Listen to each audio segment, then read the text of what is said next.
kind of a somber topic, but it's important. It's part of history. A lot of people think about it too. Mm-hmm. Think about it and talk about it. Yep. Absolutely. Oh, I forgot to show you our transition to hour number 2. Oh wow. We got a new one. Ooh. Yeah. So you'll see it when the audience sees it. Supplies. Yeah. You go, ooh.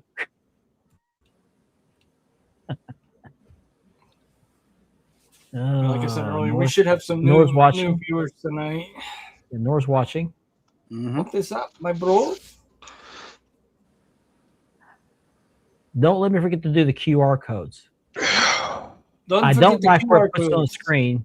I don't like where it puts on the screen, but it is what it is. Oh, I got this today in the mail. Oh, nice. Ooh. I thought you were going to say believe where I found that. eBay. Amazon? Temu. Oh, wow. Temu. That's where I got. No, I didn't. No, I didn't get there. Now, there's a catch to this, though. You know, originally they didn't have a DVD run of this movie. Didn't know that. And I wonder if this is the edited version, because is that the original movie? The original movie had cussing in it. But I mean, that's the first version. There's 2 versions of this movie.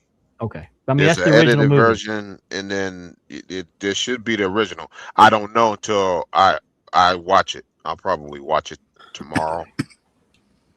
But yeah, Temu and $5. There's another app that has all that stuff on it. $5 for Temu. The ECW party for the Nintendo 64. I'm looking for that one. That's some of the most iconic scenes in movies, especially the star screen scene is one of my favorite movie scenes of all time. When remember they had the battle and they threw Megatron and those other Decepticons off of Astro Train. Unicron turned them into Galvatron. And then when I remember that. They went to coordinate Starscream as the new leader of the Decepticons. Galvatron showed up and blew his ass to dust, stepped on his crown. A lot of that's on Tubi now. I love that scene. Tubi. Because he was like, Megatron, is that you? And he's like, here's a hint. And he transformed, turned into the cannon and blew his ass up. Oh, wow. Oh man, this is because him and Optimus died in that movie. Oh, it's just dust. Okay, I thought I'd clean this. Oh man. Yeah, I got to film some more of my belts for belt of the week. I don't have a repeat tonight. I could have sent you the video from my AWA tag. Oh, you should have. Send it to me. We'll do it next week. I'll try to send it without the audio, unless you want to dub it without the audio. No, just breathe real heavy. I could probably do that. I could probably dub the audio. Or mute the audio. What'd you say, Richard? I said just breathe real heavy when you send it to him.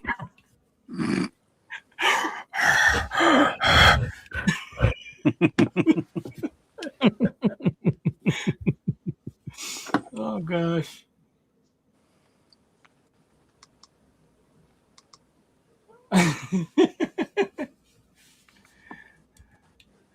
We be German. Yeah. Don't spoil it for everybody. I think I shared that last week, didn't I? Yeah, you did. Yeah.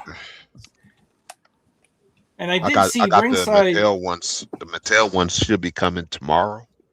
Ringside came out with a separate version of Crush. If I seen it correctly. There's a new one out now. And then Nakona Crush is coming out sometime this year. Ben, you got the Midnight Express and Cornet, don't you? Yes. That's the Jack Pacifics, yes. Yes, that's a good set to have. Yes, I had that, and I had the Rock and Roll Express ones too. Yeah, that's a rare one. And that was right at the tail end when I started to slow down collecting Mm-hmm. the classic superstars. I don't have every last one of them, but I have a good portion of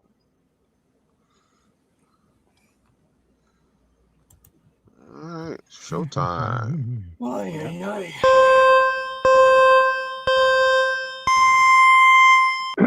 Let's get this show on the road. I wasn't ready, guys. I was uploading stuff, so let's get going. That's not it.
Good evening, everybody. It's Thursday night. Time to go spanning the globe. My name is Mark Maggard. I'm your host for the evening.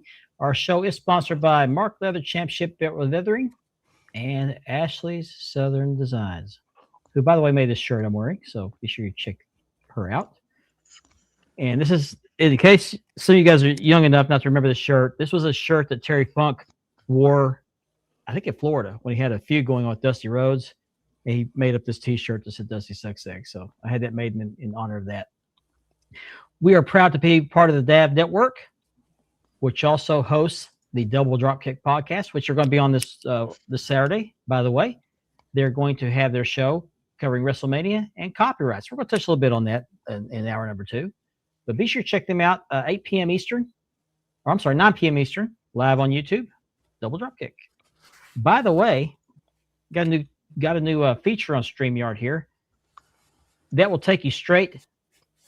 This thing right here will take you straight to the Double Dropkick YouTube page. So be sure you check that out Saturday night, as well as the broadcast right here. That's the broadcast.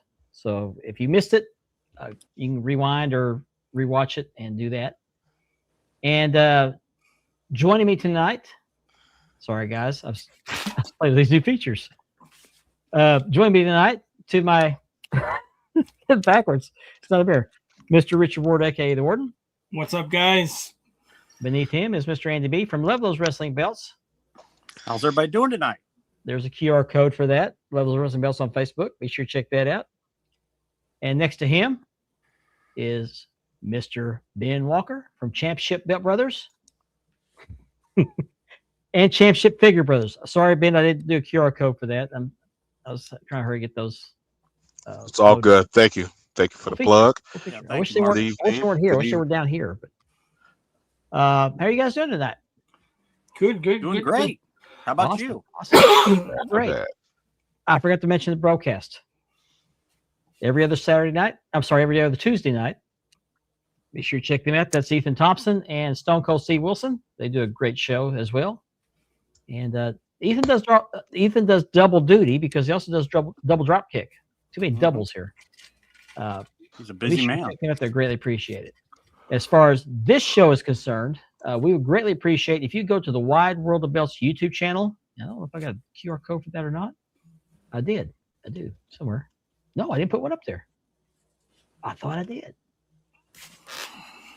Be sure you go to the Wide World of Belts YouTube channel and hit that subscribe button. Share it with everybody you know, because once we get to 500 subscribers, we're a little over halfway there. We're going to give away this beautiful Winged Eagle belt.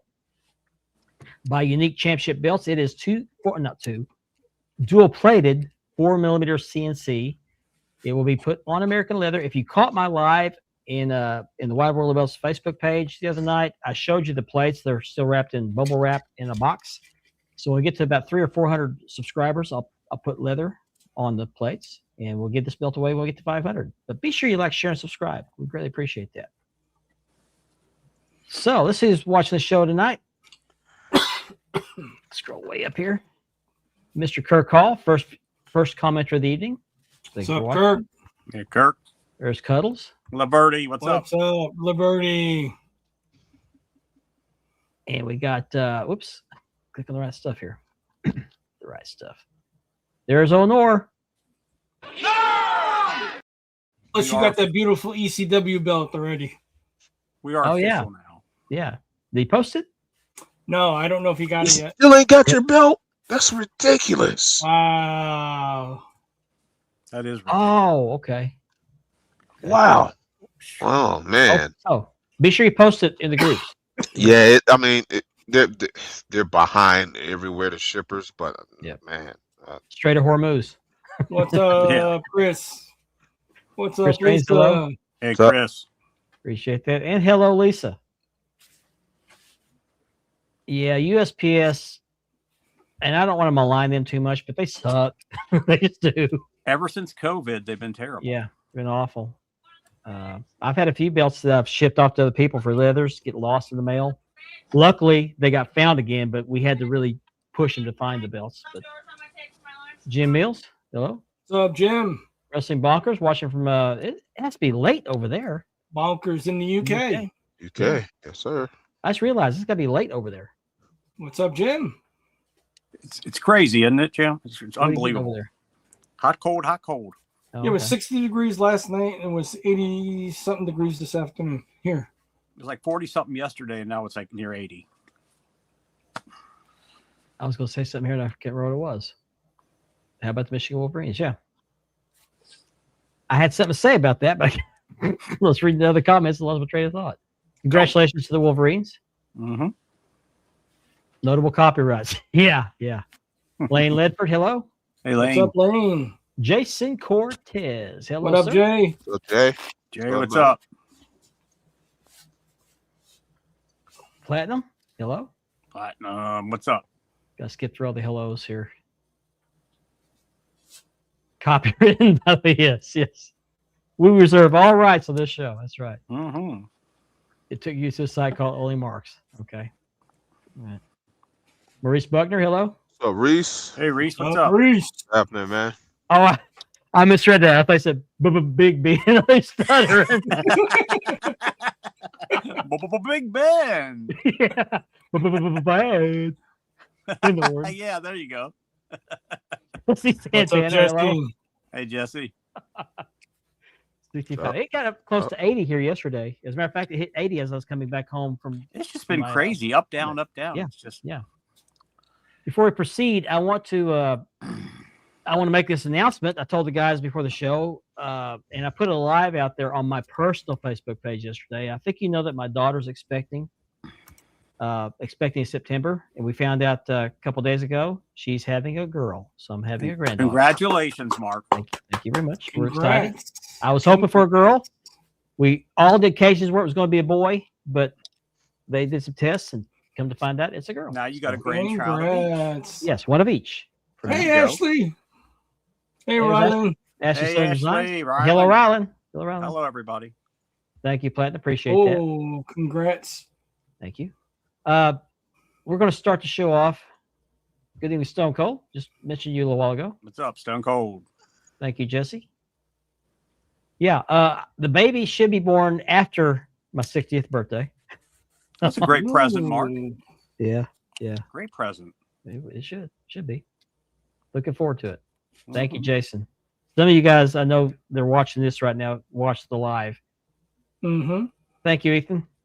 And I know that the lives on Facebook only save for 30 days, and I want to save this one for some reason. I mean, for obvious reasons, but I was trying to figure out how to do it.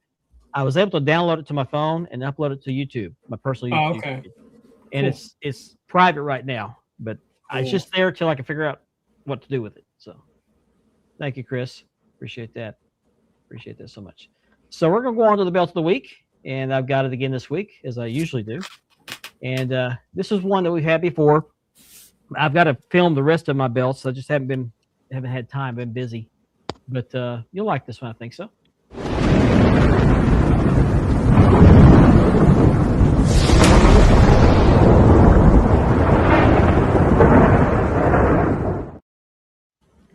And this belt of the week is the NWA World Television Championship.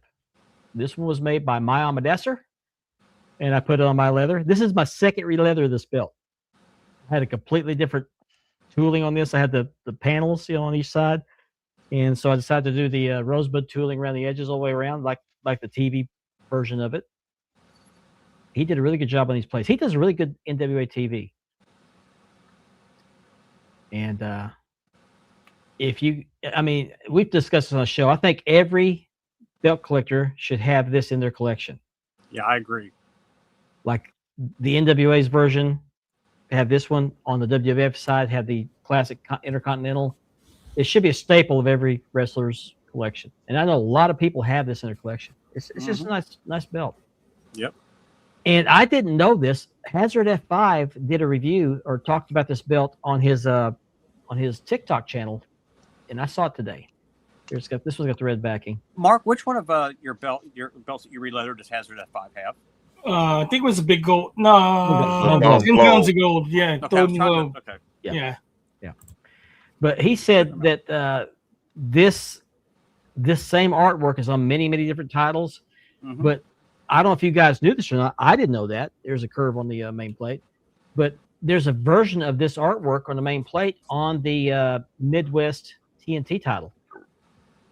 And he showed it. I never noticed it before because the eagle is prominent on that belt, but interesting. But if you have a Midwest TNA Heavyweight Championship, be sure you check that out if you're watching the show and confirm that for me. Why does it keep scrolling? There we go. No. She's got a name picked out, which I'm sworn to secrecy because it could change.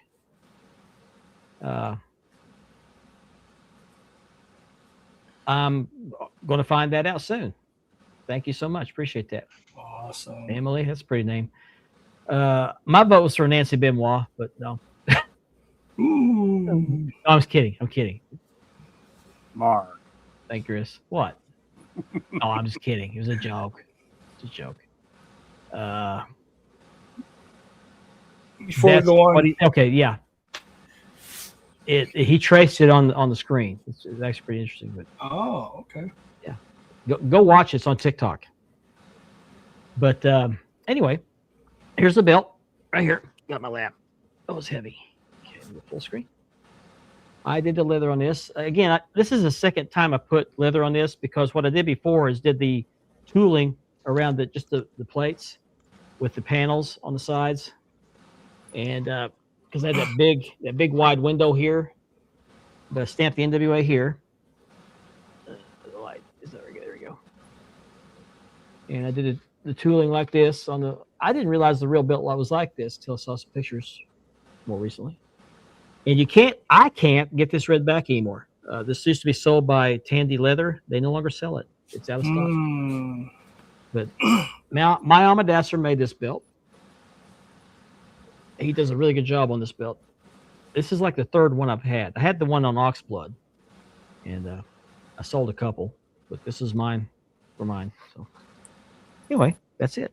And I'm working on the second version of the USWA belt that's designed after the Cattle Baron belt. And these plates had just come out of etching, and I'm not really 100% pleased with this. You won't see it on camera. I haven't peeled all the vinyl off yet. There we go. Let me turn it. I can't turn it light. Okay. The light's so this is the second version you're working on. Yeah, it's the same version, but it's a second belt. Yeah. But it's got a lot of marks here where the etching leaked through the vinyl, and I'm not sure I can polish that out. I'm gonna try. You might be able to polish it out. But I haven't peeled all of it off yet because the paint. I tried to paint it while the masking is on. It's a whole lot easier because of the fine lines. But I got to repaint the A here on the end of this because you can't see it on here either. The blue bled onto it a little bit, so I got to take that off and repaint it. But here's the side plates, and the star. A couple stars came off the flag. This flag here. So what I'm going to end up having to do is either paint the stars on there, which is going to be crazy difficult, or just scrape off the paint. And I'm working on strap right now. I've already started the red stitching.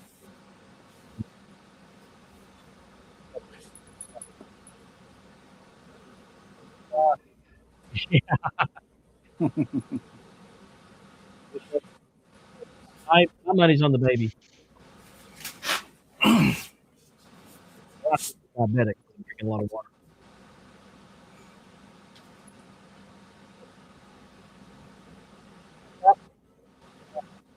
I'll be 16 September 4th.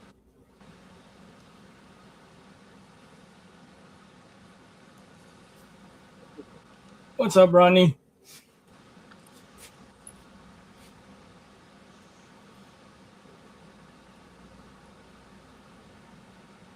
Okay. I remember the Mid-Atlantic TV title. Yeah. It wasn't bad. It was a Levy style build. There are two Levy style builds. Stone Cold. Stone Cold's already on fire tonight. You like the scuff?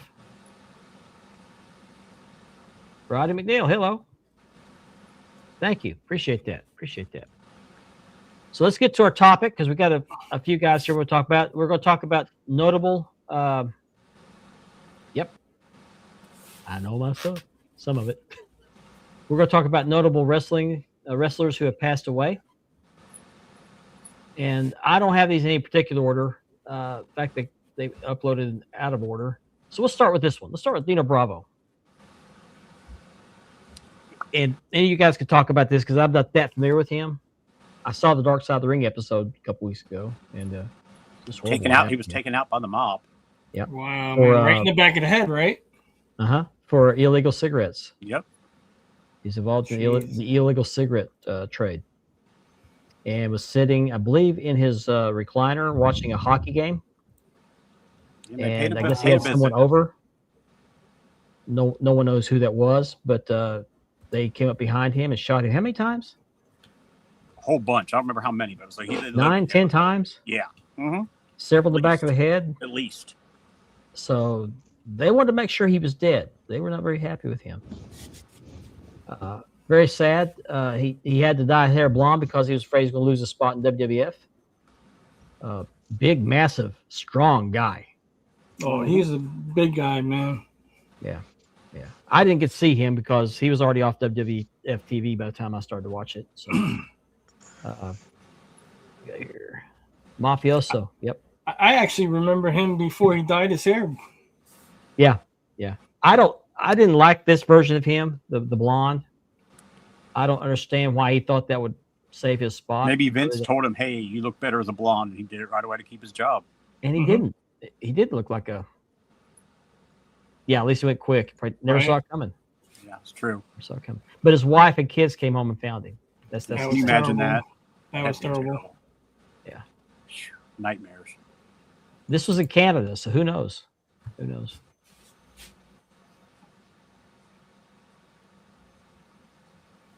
Wow. Interesting. Now, what's his real name? That's Dino Bravo's not his real name. I'll look it up. Okay. I knew it, but I forgot it. It's an Italian name. But his real name is what's that? Adolfo Bresciano. That's it. Yeah. Can you imagine sitting in your recliner watching hockey, and next thing you know, you're hearing angels? I mean, unbelievable. Yeah, can't even imagine. But from what I understand, he was a family man. And he went out in his prime, though, right? He was still in his prime when he went out of WWF. That I don't know. I believe he was.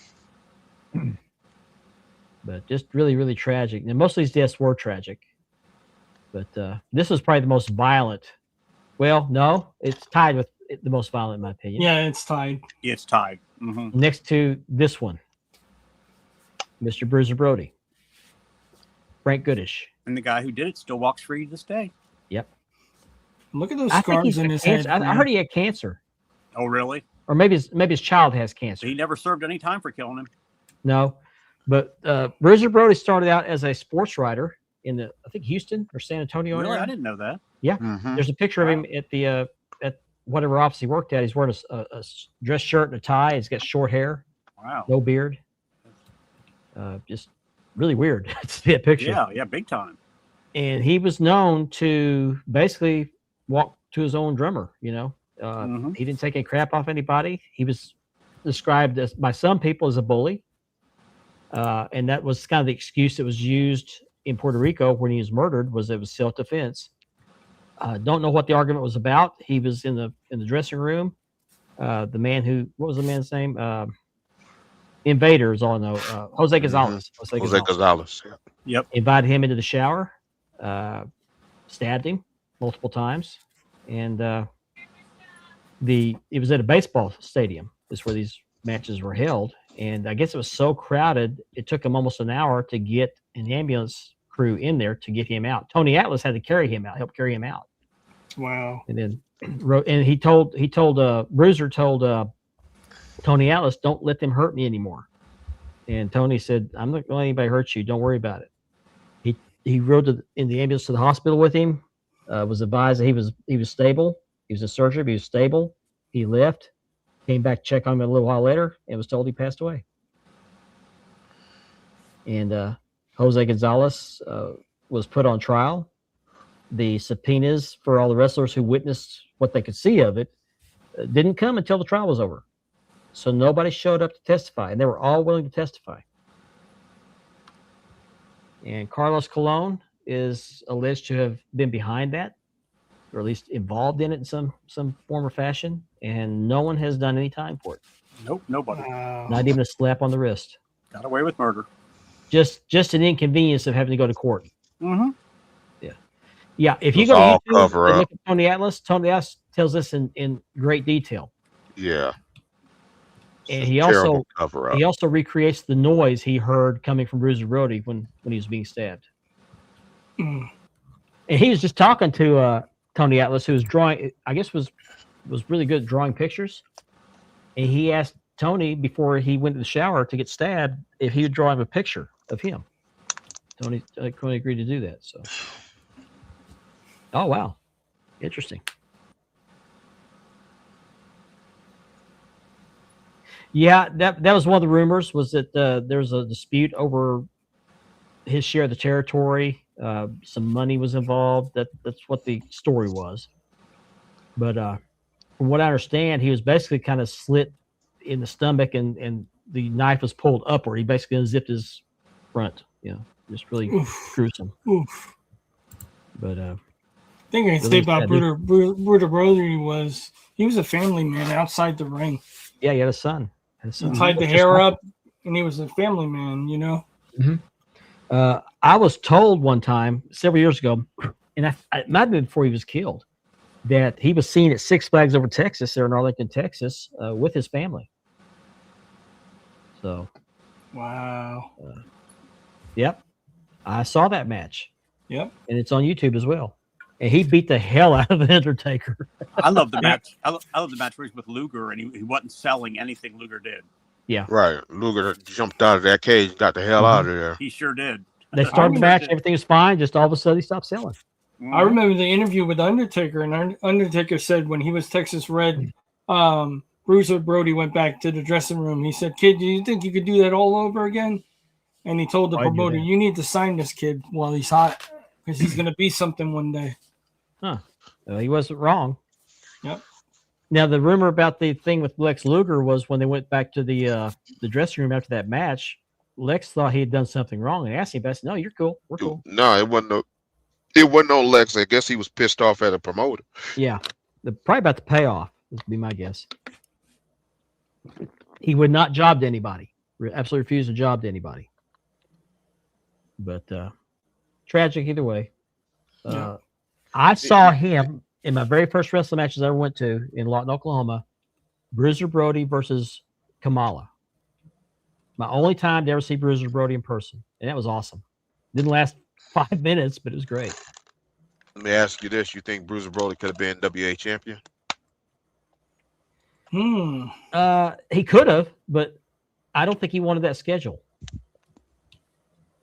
Well, I mean, and he was already on a rough job to schedule anybody. as it was. Yeah, true, but you have to take the belt off at some point. He just refused to job to people. Yeah, I mean, That's he like did Stan a lot Hansen. of tours in Japan. Yeah, him and Stan Hansen actually tag teamed together over in Japan a lot. Yeah, Wow. They fought each other. He had some legendary matches with Abdul the Butcher, Kamala, and they were all bloodbaths. Always drew blood. But in world class, he was a babyface. yeah. I mean, Could you slide him in to when Kerry Von Erich won the title and put Bruiser Brody there? Just a title defense or a title change? Just winning the title. Oh, you mean instead of Kerry? Instead of Kerry, yeah. I would think like Bruiser to Brody see would have that. carried the company. He could have carried the company. He could have, but he can't just represent that company. He had to travel the world. He was so freelance, though. Yeah. That's the thing. He wasn't hard sold or.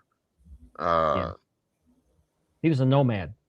Yeah, him and Mickey? Abdullah the Butcher rotated around the different territories. Yeah, they did. Ricky Hernandez, thanks for watching. Very sorry for your loss. Our prayers. Yeah, man. Sorry about your loss, man. Sorry about that, Ricky. Suffered a recent loss, so our prayers are with you, brother. But Bruiser Brody, there will never, ever be another Bruiser Brody, although some have tried. Who's that one guy? I can't think of his name. You know what I'm talking about. The Berserker. John Nord. Nord, yeah. John Nord. Yeah, man. Yeah. That was a direct, blatant rip off of Bruiser Brody. It was. Anytime. Next on my list, and this is Andy's suggestion, I think it was, or it might be Richard's, might be both of you. Brian Pillman. Oh, that was Brian. Andy's all the way. Okay. Yeah. I mean, the guy was just living on pain meds, and he overdosed. I mean, It was so sad. Yeah. So young. He was a Cincinnati Bengal too.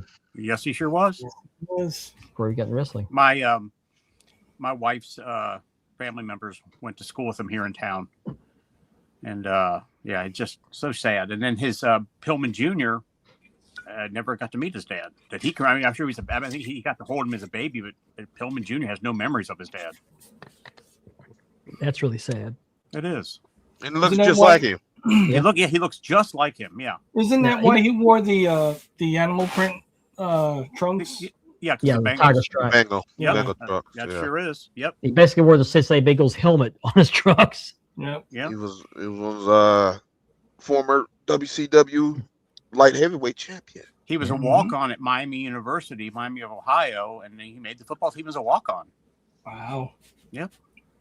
I don't like this version of him. I liked his tiger striped trunks version when he was from WCW. Yeah, this is the loose cannon. I liked it when he was tag teaming with Stone Cold Steve Austin. Hollywood Blonde. Yeah. Hollywood Blonde. That's right. Yeah. That was a great underrated tag team. Now, wasn't he kind of in that group with Jericho? They weren't really a group, but they were all kind of referred to as the Young Lions. Wasn't he one of the Young Lions? I'm not I don't know if sure. you guys remember that or not. Jericho was called the Young Lion. It makes sense. It makes sense. Yeah. But it's really sad what happened. Now, what's his son's name? He goes by, was it Lexus something? Lexus King. Lexus King. Yeah. Yeah, Lexus, I believe, is his sister. And then the King, I believe, was the man who raised him, I believe he said. Okay. Now, where's he wrestling for? Who's he wrestling for? NXT. Okay. He's doing a good job, too. Okay. Yeah, they got some new stable. Yeah, he's the leader of the stable. I forget the name of it. Yeah. Okay, so it's like William Regal's son, Fit Finley's son. It's like all of them are their dads they're like second and third generation wrestlers. Mm-hmm. Okay. I think it's great. I'm sorry. I think right. it's great. I think it's great he changed his name so he could build up his own, and it's Pillman's son, but another name he's building for himself, which I think is admirable. Yeah. Again, I'm going out of order here, but let's go to a more recent one. Jay Briscoe. Yep. Yeah. Very sad. Tragic what happened to him. That was so sad. Very, very sad.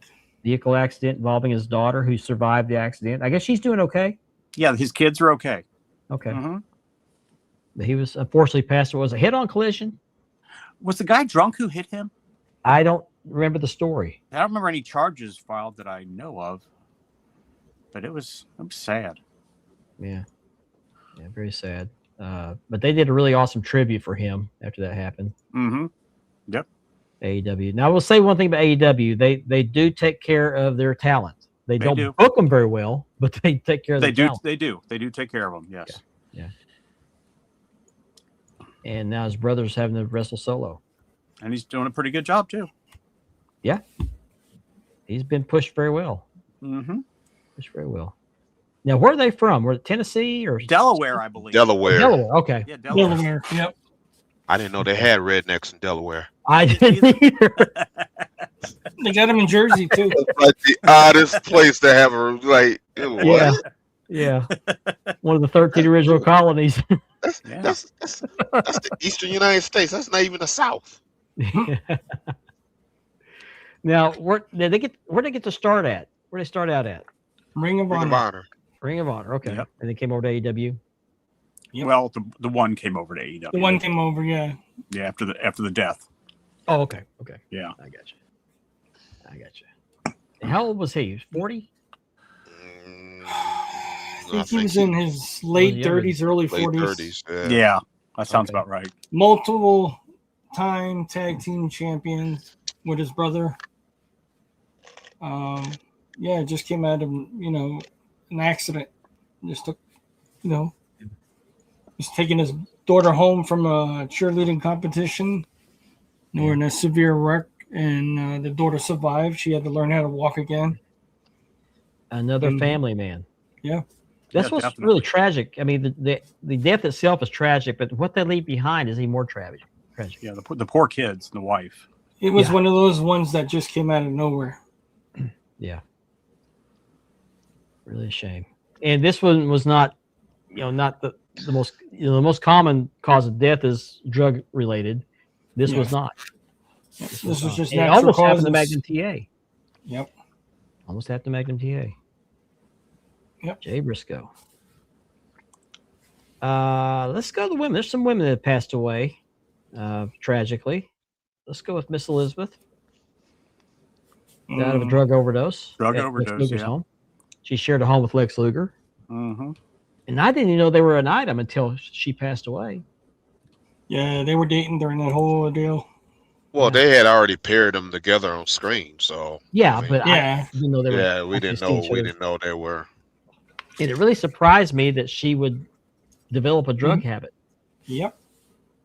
And didn't he get arrested one time for domestic assault on her? Yeah.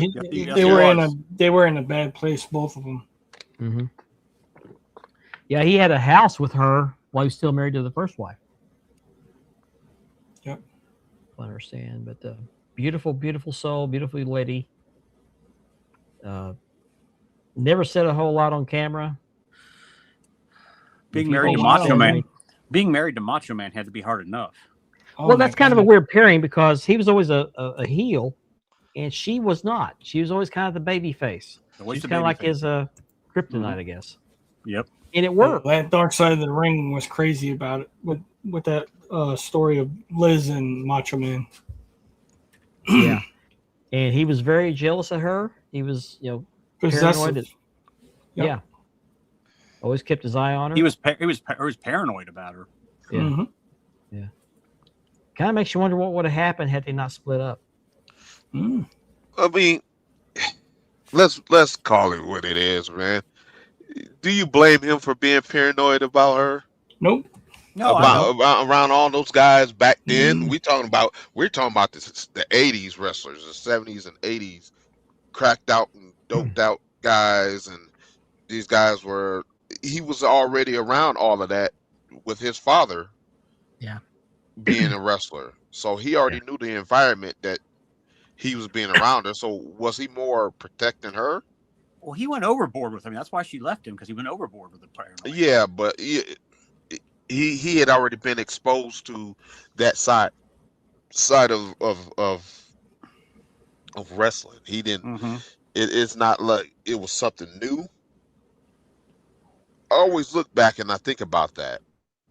Platinum, I want to address this comment by Platinum. I don't think Magnum was negligent. I think they said he wasn't speeding. It was just wet pavement, and it was just Yeah, they said he was. Yeah, they said it was wet road, but yeah, I think because he drove a Porsche, people just assumed he was speeding. But they said he was going regular speed, maybe too fast for the conditions. But it's real easy to hydroplane. You can go on speed limit, but I don't think it was negligent. But yeah, a lot of fans are angry. Thank goodness Lex, even though he's got some health issues, he's found religion. He was able to take a few steps recently at the Hall of Fame. Yeah. So through DDP working with him. I know that was cool. He had like what they call that is a stroke, but it was in his spinal stroke. I've never heard of that, which I'm sure was brought on by drugs. Had to be. Oh, no doubt. No doubt. Just really sad. Elizabeth Hewlett was her name. Beautiful lady. Yep. Really a shame.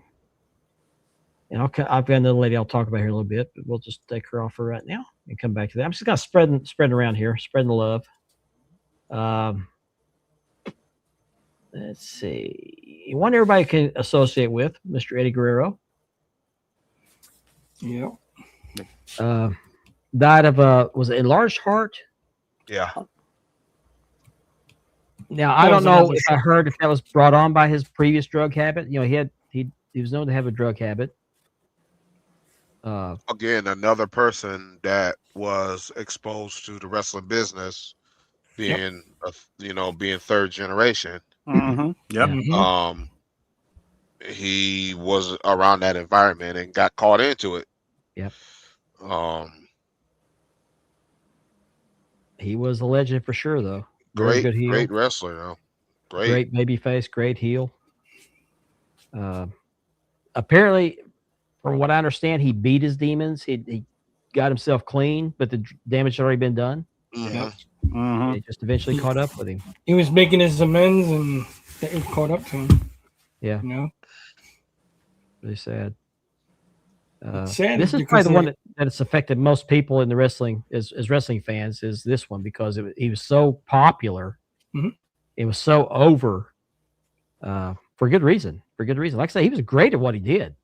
It's sad because all these guys were just restarting their life over and doing good, and it comes out of nowhere, just hitting them. Yeah. I can still remember when he died and it hit the internet. Yep.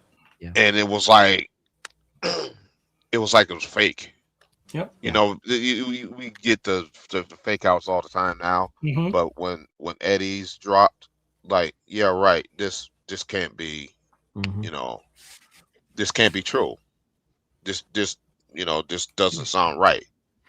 Yeah. And then it started getting confirmed, and just a real somber time for wrestling fans. And I really specifically remember that time when they announced his death. And his nephew Chavo Jr. is the one that discovered him. Yeah. And he was still alive when Chavo found him and died. I think he died in his arms, didn't he? That's what they said. Yeah. That's what it was. And they said if they would have got it to him in time, he would have survived. Yeah. They would have probably been able to keep him alive. But sadly, most of these people had their own rooms in hotels. Yeah. That's crazy. Now, he's buried in Arizona, isn't he? Yes, he is. Yes, he is. If I ever make it out there, I'll have to check out his grave.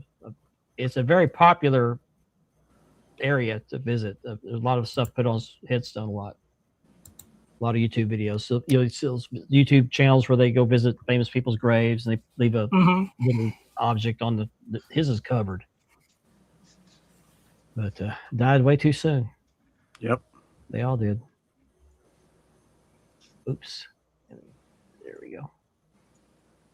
and we'll get to a couple. Well, I'm gonna skip around to one that the one that really hit me. This is what really started it, in my opinion. Just once this one died, it seemed like every few months somebody would die. But the biggest one that hit me was David Von Erich. Went on a tour of Japan. I don't think he even stepped in the ring. They got there. They did a press tour. Went out to eat. They went to Roberta Steakhouse. And now, Wild Bill Irwin claims to be the last person to see him alive. He's been documented saying this. It's on all sorts of interviews. It's on the Dark Side of the Ring. He said that they went to the restaurant. They would all get a plate of food. David was known for purging, if you know what that is. It's where you make yourself throw up. And he would go to the bathroom, purge, come back, and order more food. And they said, where's this food going? How's he able to eat all this food? So they go back to the hotel. Wild Bill Irwin goes to his room with him. They have a little chit chat. David says, I'm going to call my wife and go to bed. He said, good. And he left. Next morning, they're trying to get on the bus to go to the arena, and David doesn't show up. So they get Bruiser Brody, a couple other people. I think Wild Bill Irwin was one of them. Went up to his room, found him laying on his back on his bed next to the phone where Wild Bill Irwin said he left him the night before. Mm-hmm. And he died of what they called acute enteritis. It's an inflammation of the intestines, which is caused by microbes or those little organisms. And from what I understand from David Manning's explanation, if he'd have gone to the doctor before he left, he'd have got some pills, would have been just fine. He went untreated. He said the intestines got swollen. They burst. He bled internally. That's what killed him. Now, the common theory is he died of a drug overdose. There's rumors that Bruiser Brody took the drugs and flushed them in the toilet before the police got there. I don't know. I wasn't there. I know that Bruiser Brody cried like a baby. He called Kevin and told Kevin. And, he didn't call Kevin. Joe Higuchi, who's the referee over there, called David Manning in the middle of the night to let him know he passed away. And I think when Kevin found out, he called Bruiser Brody. And Bruiser was just crying like a baby. And there's a video on YouTube. They had a funeral service for David in his shipping crate at a local church there in Tokyo before they shipped him home. And Bruiser's sitting there holding the flower with tears rolling down his face. Very human emotion. And from what I understand, the church was so full they had to have an overflow outside with speakers. And they said that they had to shut off all the entrances to the interstate from the church in Denton all the way to the cemetery, which is east of Dallas. And I've been to it. That's a long, long drive. But died at 30? No, he was 20. His 20s. He was in his 20s. He passed away. And in my opinion, World Class was never the same. And of course, we all know, and I'm not going to go into all those, but his brothers, Mike, Chris, and Kerry all died, all by suicide. Very, very tragic. Very tragic. And he was destined to be the world heavyweight champion. That's what the common theory is there, that he was going to be world heavyweight champion. It was going to be crowned world heavyweight champion when Kerry won it. So Kerry won in his place. Now, do any of you guys remember David Von Erich? Did you ever see him wrestle? I remember him very vaguely.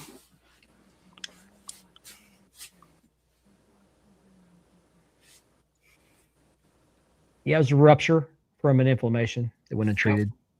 And he was having stomach pains before he left. And Kevin told him, don't you go over and die on me. He said, I won't. And he did. Yep. And I have a picture. I won't put it up here, but I have a picture somebody sent me of him in his wooden crate that they shipped him in. And it's not pretty. Not pretty at all. Giant Baba took some flower petals and sprinkled them over his body. Bruiser Brody walked up to him, kissed him on the head. Very somber. But anyway, this was the one that started off for me. It just went downhill from there. Here's one you guys can associate with. Yeah. Poor guy ate himself to death. Yeah. Young guy too, not old at all. What did they say? He's estimated at about 800 pounds. I think so. Wow. Yeah, it was unbelievable. Yeah. I never could understand why I never looked Japanese. Now I know why. He's Samoan. Yep. Yeah. I mean, I thought he was. They never said he was from Japan. No, but that was the implication. He was representing Japan. That's what he said. Yeah. You got it. Now, how long was he in WWE before he passed away? He wasn't in there very long. No. 3 or 4 years. No. 3 or 4 years, I think. Do you know he came from the AWA? Yep. No. I didn't know that. Yes. Another guy that was a family man. He was from the AWA. Yep. What was his name? Maximus Cocoonus or something like that? I believe that was it. I believe that was it. Yeah, he wrestled in AWA first. Yep. Was trained down there with Gagne. Yeah, what was his real name? Oh, I forgot. His real name? Yeah. Rodney Hawaii. Yeah, NOI. Anyway, okay. Yep. Oh, you missed out, Chris. You need to go on YouTube, look up World Class Championship Wrestling. Better yet, look up Heroes of World Class. Heroes of World. I'll send you the link to it after the show. You may have to remind me, but I'll send you the link to it. I've got it on DVD. Great. It tells the whole history of the whole thing. There was stories about him with his family. He always made sure everybody ate. Everybody was fed when he was around, and a lot of the guys were up and coming. When he got signed to WWF, he made sure he pulled a lot of the other guys up with him. Yeah, he took care of a lot of people. He really did. He was one of the guys that were there for Umaga and his family as well. He was close with Owen, I believe. I believe so. Now, he beat Brett for the title, or defended it against Brett, and then Hulk Hogan stepped in and took it from him, right? Yep. Yeah. Yep. He got a push for the title very, very quickly. Mm-hmm. He was the big thing going at that time. Yeah, apparently so. You know? Apparently so. But died very, very young. Too young, man. Well, those guys, I think he was in his late 20s, right, Ben? Didn't you say he was in his late 20s? Yeah, I believe so. Those guys were. He was big. He was that big guy that never seen a guy that big move that in that style and that fast and except for Bam Bam Bigelow. Yep. Mm-hmm. Yeah. That was the only other one. Terry Gordy's another one.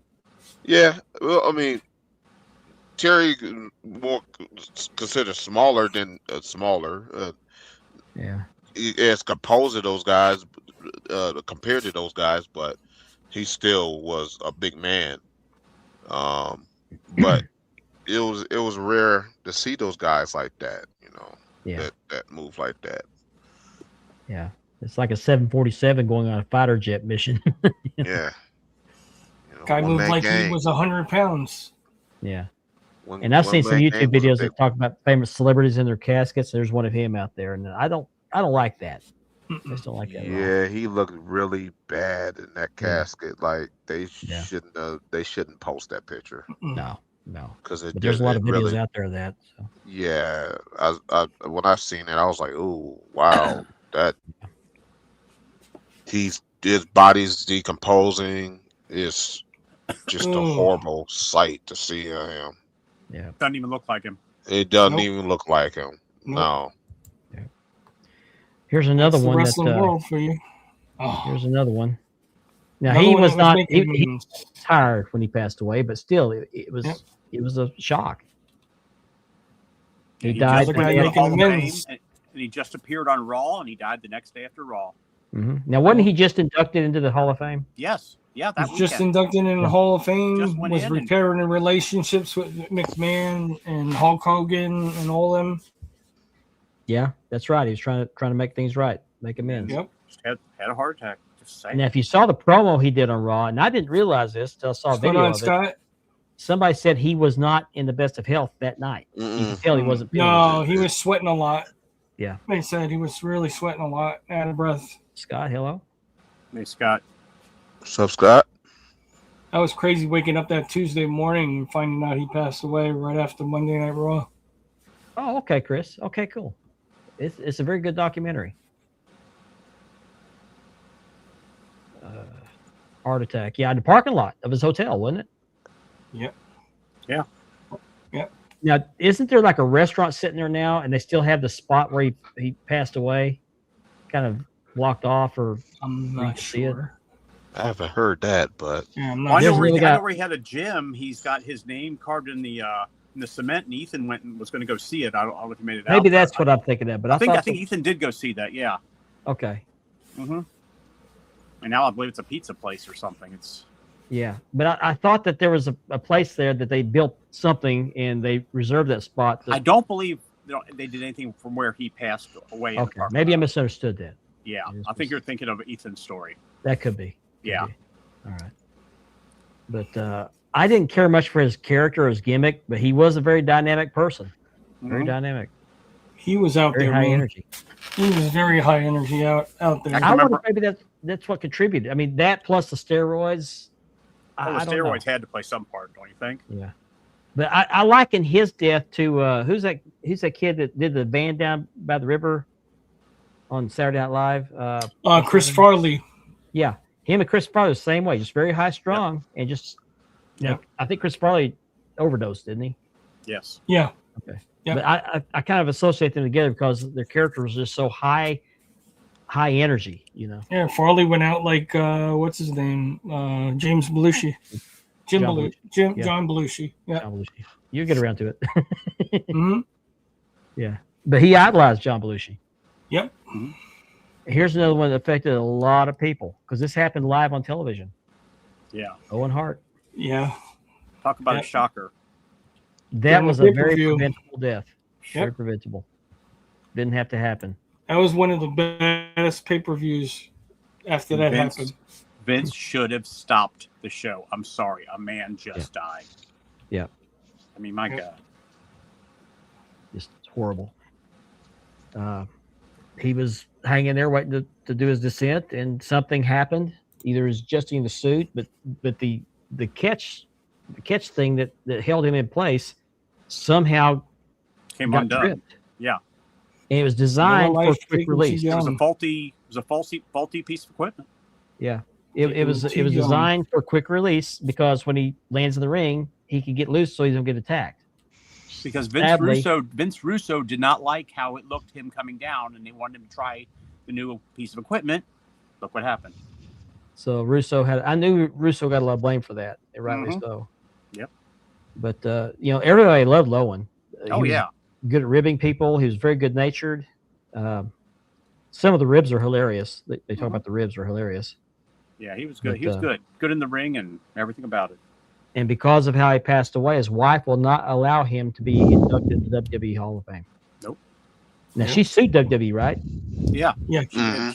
Now, there was a settlement, if I remember correctly, I could be wrong. Isn't it like undisclosed? Kind of a... I've heard a few amounts, but they've never been confirmed. Yeah. So... And he won the WWF Championship, but I think it was not recognized, right? No, like it was one of those ones. Yeah, it was like 10 seconds. Yeah. Here he is, and gone finished? next minute. Yeah. Okay. But this was a very high-profile death because it happened on a live pay-per-view. Mm-hmm. And thank goodness, no one on television saw it. The only people who saw it were people that were there, and there were kids there. Yep. There were kids Definitely there. a contender to be the next WWF World Champion. Yeah. And another sad part of it was, and you said that, the show should have been stopped. Well, another part of the reason for that is because they had to wrestle around that spot. The blood spot was in the ring, yeah. There was blood in the ring. Yeah, and it was all there. And they were all already emotional about what had happened, and they had to sit there and wrestle around that spot to see all that to relive all that. Yeah, because Vince said, on with the show. Yeah. Never mind, the man just passed away. It's crazy, man.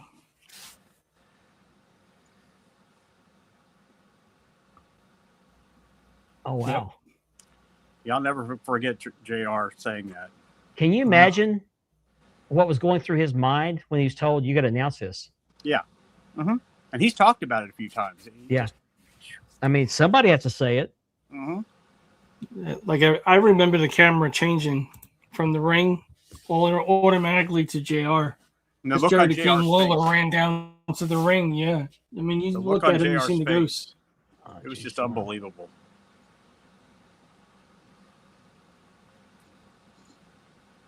Change the clip from a sturdy heavy duty one to a quick connect made.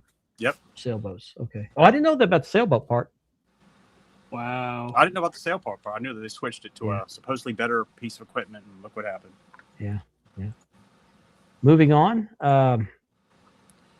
Another world-class shocking death. Gino Hernandez died of a cocaine overdose. Now, the nature of the death is under scrutiny. It's questionable. Yes.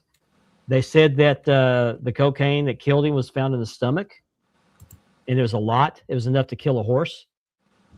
His door was unlocked. They suspect he had company over, and because he was known to run around with some shady characters in Houston, drug dealers, and he was paranoid. At the end, he wanted to borrow a gun off of David Manning because he was paranoid, obviously for good reason. He died 2 or 3 days before they found him, so he was decomposed when they found him. And there's some strange things going on at his funeral. That Dark Side of the Ring episode is really, really bizarre. It was really bizarre, but he was good at what he did. He was great. He got people so mad. People want to kick his ass. Oh yeah. Gary Hart said that he's one of those kind of guys. He'd run his mouth, and guys want to kick his ass, but they couldn't. And I kind of tend to believe that because when they came here, they wrestled in our gymnasium. They worked out in our field house. And I wasn't there, but somebody told me that they were deadlifting or bench pressing the maximum weights on that machine. Him and Chris Adams were both doing that. So, very strong guy. But he was a very good heel, good-looking guy. Could have been a horseman. Yeah, would have been a perfect horseman. Yeah. But I say that. I think there would have been conflict with Ric Flair over that role. Yeah. They were too much alike. Very much alike. And Flair had more maturity.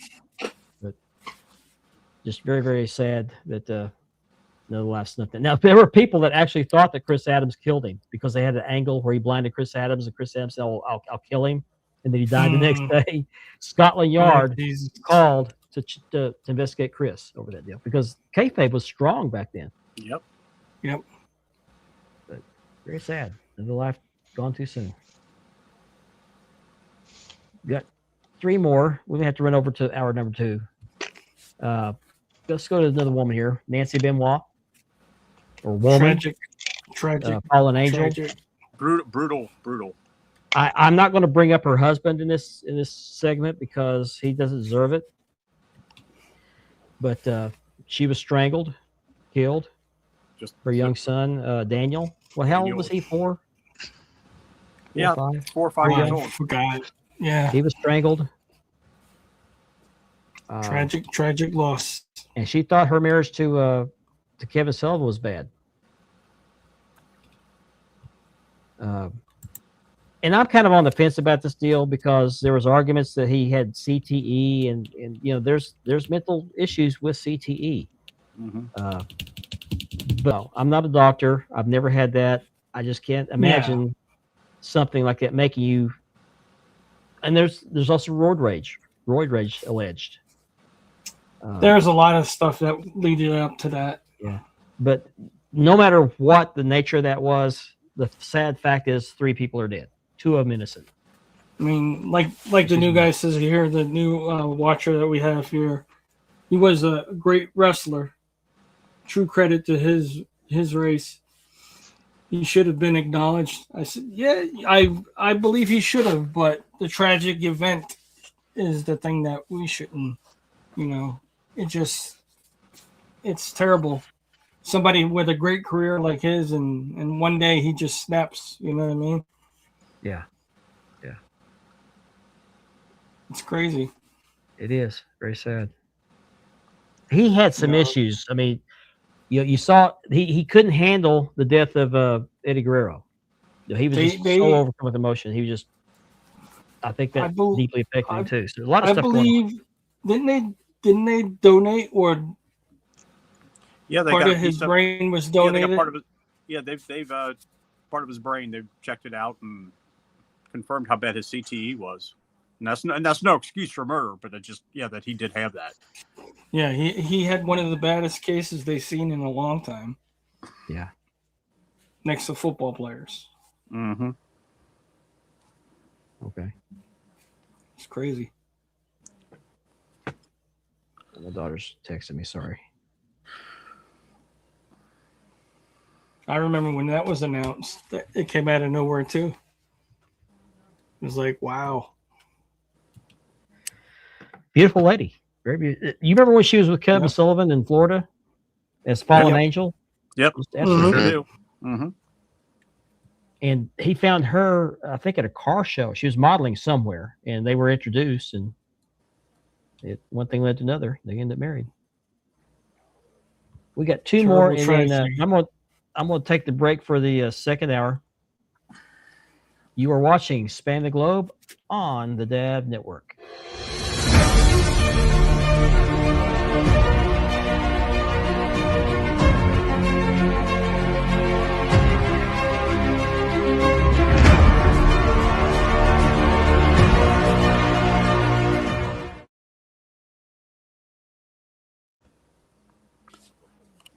Welcome back to Span the Globe. Sorry about that.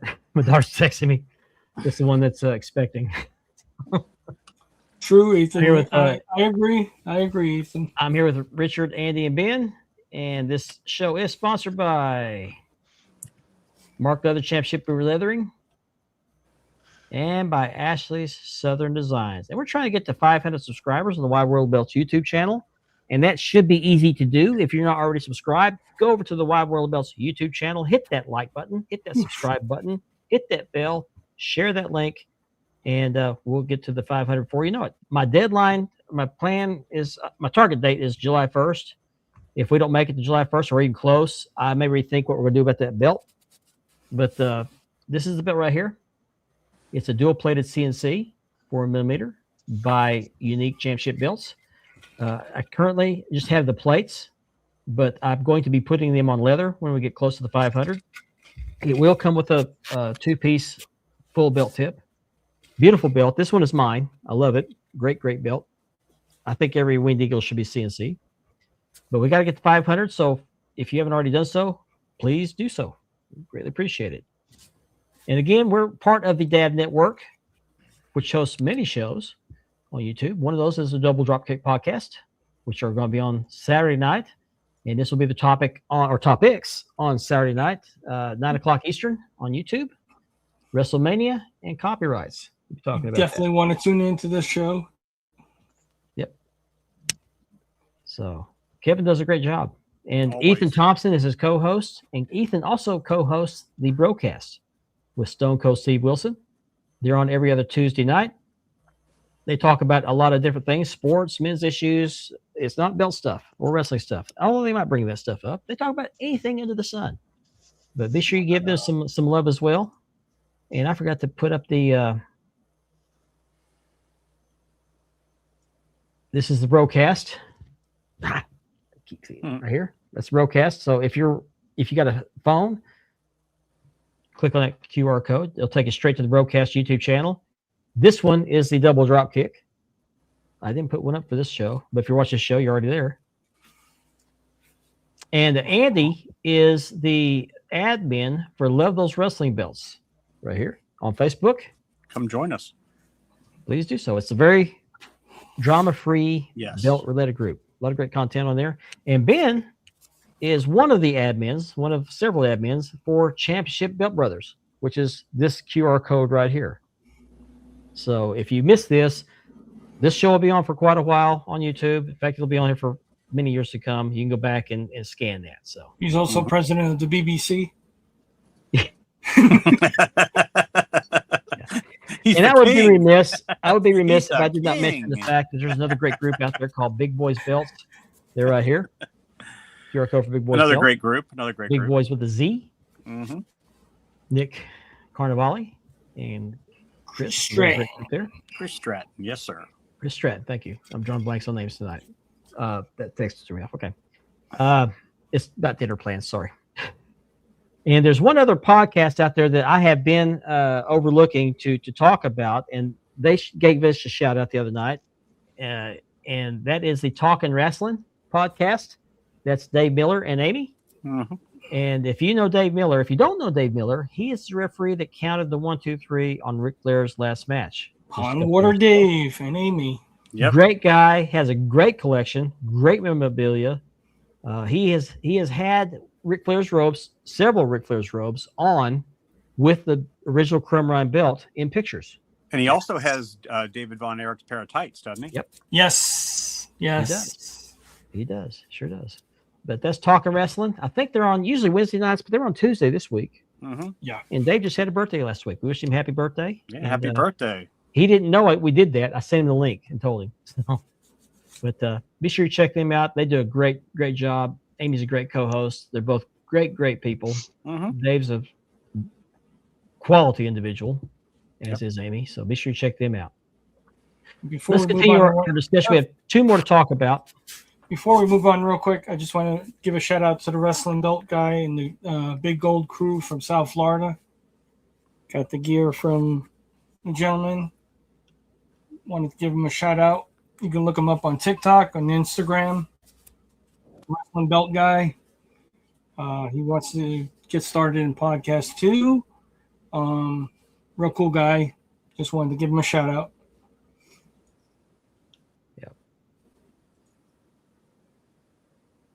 Yeah, and I don't know that much about it. I know what Kevin has said about it. And again, I don't know, I'm not an expert on it. I just know I've heard different things. And so I'm throwing them all out there. So CT is a terrible thing. And you're right. I don't understand it. I don't.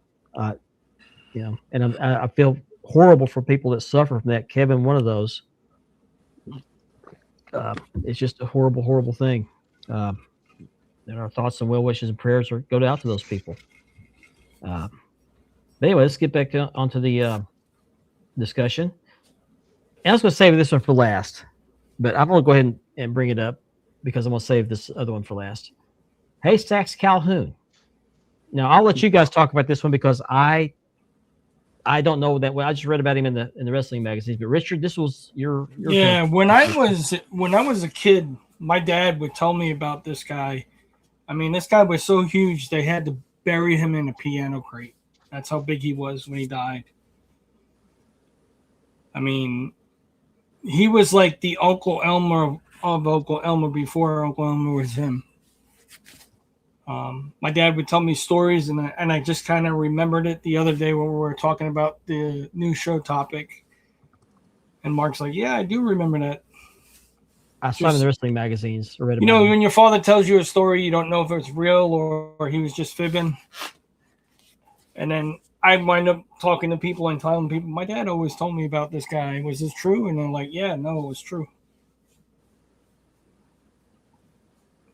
I mean, I don't think he was really famous, but when he passed away, of course, he was a wrestler, and the whole deal with being buried in the piano crate because he couldn't fit in a regular coffin.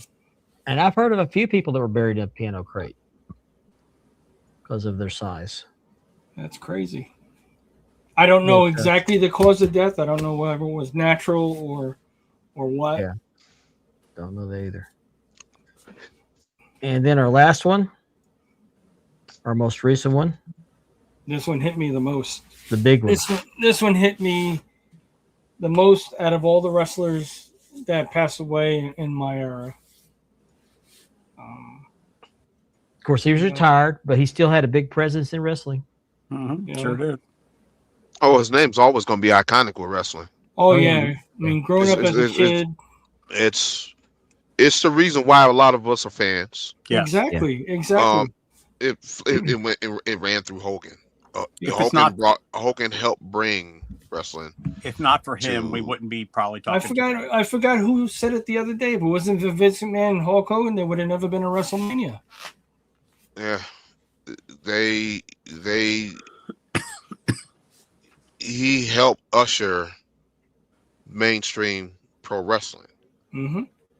Because back then people are wrestling's fake and it's this and that and it wasn't shown as much on Yeah, I can't wait till that on comes TV. on. Oh yeah, that's coming up. I forgot about that. Yeah. When does that come on? I think that's on the 22nd, if I believe right. Yeah, a couple of weeks. It's supposed to have his final interview. Yeah. It's supposed to be real deep too. So there's stuff we're gonna find out. You know what's real sad about this? Yeah, it's on the 22nd. What's really sad about this is his last appearance on WWE. He got booed. Yep. Because of his politics. He made an appearance on not Donald Trump, but the Republican National Convention. Well, he got booed out of the place. Yeah, he got booed out of the place. Him and Jimmy Hart, both. Mm-hmm. Yep. Jimmy was with him. Yep. And I don't know his actual cause of death, but it had something to do with a recent procedure he had done. Supposedly there was a nick in one of the arteries or something. Oh, that's right. Yeah. Yeah. I got you, man. Thanks for tuning in. Time flies. Yeah, man. It was just tragedy. You know, when Hulk Hogan passed away, my childhood totally passed. Yeah. And my dad, you know, it was the last part of my father that was around. Because my dad was a huge Hulkamania fan. Yeah. I mean, back from AWA and all that. He showed up in WWF, but he didn't really explode until he beat the Iron Sheik for the title. Mm-hmm. That's when it exploded. The build-up, you could just kind of see it building up backstage when he was psyching himself up. His Rocky III appearance really. Yeah. He was already red hot in the AWA. Hulkamania started in AWA, but they turned it up in WWF. They cranked it. They cranked it beyond. Of course, Gagne let him go. Yeah, I mean, Gagne was not too wise of a promoter. No, he wasn't. You know, in his later years. Me being younger, I didn't know about Hulk Hogan over in Japan until later on. You know, watching wrestling even more, that he was over there, and I found out he was the IWGP heavyweight champion, the very first one. Oh, wow. That blew me away when I was a kid. Yeah. But just really sad. I mean, he had said some things in the past that very controversial, got a lot of heat for, deservedly. But he was really good for the wrestling business. And obviously the wrestling business was very good to him. He had a great Hollywood career. And he just, over time, because of the steroids, the rigors of being in the ring, his body just broke down. Yeah. And people don't realize these guys like Hogan, the leg drop in the ring, over and over. You do that over and over for years. And these guys ran 365 days out of the year. They had 2 days off out of the year, if that. Yeah. He had a hip replacement over it. Yep. And you could see it in his walk. He just wasn't the same. But he had a great long career. Made tons and tons of money. It's a true shocker. Brought pro wrestling into the forefront. One of the smartest guys in the wrestling business, because he had control of his contract, creative control. Yeah. He patented his name also. Yep. So he could make money off of his name and his name only. Yep. I mean, yeah, that was a mistake, but they profited from it later. Right. Yep. And what if Nikita Koloff got that part instead of Hulk Hogan? Yeah. Yeah. You know what I mean? I don't know that he would have done as well because of the fact that Hogan had a whole lot more charisma than Nikita Koloff. Nikita was up for in Rocky. Yeah, he was up for the Russian, but imagine if Hulk Hogan didn't show up in the Rocky movie and Nikita Koloff did. Yeah, Nikita would have got the wrestling. You know, he would have been the Hulk Hogan of the wrestling world today. I don't think it would have been as successful, though. No? Hogan's charisma was on a different level, completely different level. Because Nikita was not known for talking. No, that's true. Yeah. And when he did talk, his broken English. The charisma, his charisma was in the ring, not on the mic. Mm-hmm. I agree. Hogan had it everywhere. there is nobody that could have done what Hulk Hogan did. Wasn't he a bass player too? Yeah, he played guitar. Yeah, bass guitar. But Dusty Rhodes was the planned guy before they got Hulk Hogan. Gotcha. And as charismatic as Dusty Rhodes was, he could have done what Hulk Hogan did. In my opinion, there's nobody in the wrestling business now, then, or in the future that can duplicate what Hulk Hogan did. No way. Just no way. He just had that thing. He had the it factor. No. There are guys that will have great success. They just won't do what he did. There's no way. My favorite. You know how you prove that is look at when they try to pass the torch with Hogan and Ultimate Warrior. Mm-hmm. I know, here we go. You Ultimate Warrior fans are about to get upset. I don't care. Ultimate Warrior did not carry the WWF like Hogan did. No, there's no way. There's no way. Yep. Ali's comment. Yep. And Ultimate Warrior had the energy, had the high energy, had the whole gimmick going on with the way he shot his promos, but he wasn't Hulk Hogan. And they tried to pass the torch from Hogan to Ultimate Warrior, and he couldn't carry it because Hogan had charisma, or Warrior did not. Yeah, I mean Warrior had it, but it wasn't at the level of Hogan. Exactly. And so it almost comes off like it was a failure, but it may not. It wasn't a failure. It just wasn't Hulk Hogan. It wasn't Hulk Hogan from the start. Yeah, from the start. That's what it was. Fans could not relate to Ultimate Warrior like they could Hulk Hogan. No. Mm-hmm. Yeah, I agree. Ultimate Warrior was all about the intensity, about the raw energy. Hogan would preach to the fans. Take your vitamins. Say your prayers, take your vitamins. Say your prayers, yes. Mm-hmm. They could associate with that. They could associate with they could. I mean, that's all he had. Now there's a comment that just popped up. Not that one, the next one. I don't feel like Hogan carried WCW. Yeah, I don't think he did either. What Hogan did, the NWO did, but not what Hogan did is he helped strengthen that company. The NWO. They had Sting. Mm-hmm. Sting was their guy. Yep. That they wrote out, and remember they tried to use Luger as their centerpiece in WCW, failed. And it failed. Yep. Correct. It did not go over well, and then they tried to bring Chono and Muda over. And wasn't it Flair that passed the torch to Sting? Yeah, and Flair was the one that held that torch in WCW up until he left for WWF. Because remember, things wasn't the same when Flair went back to WCW. Oh, no. Things wasn't the same when Luger went back to WCW. Nope. They wasn't the same. Nope.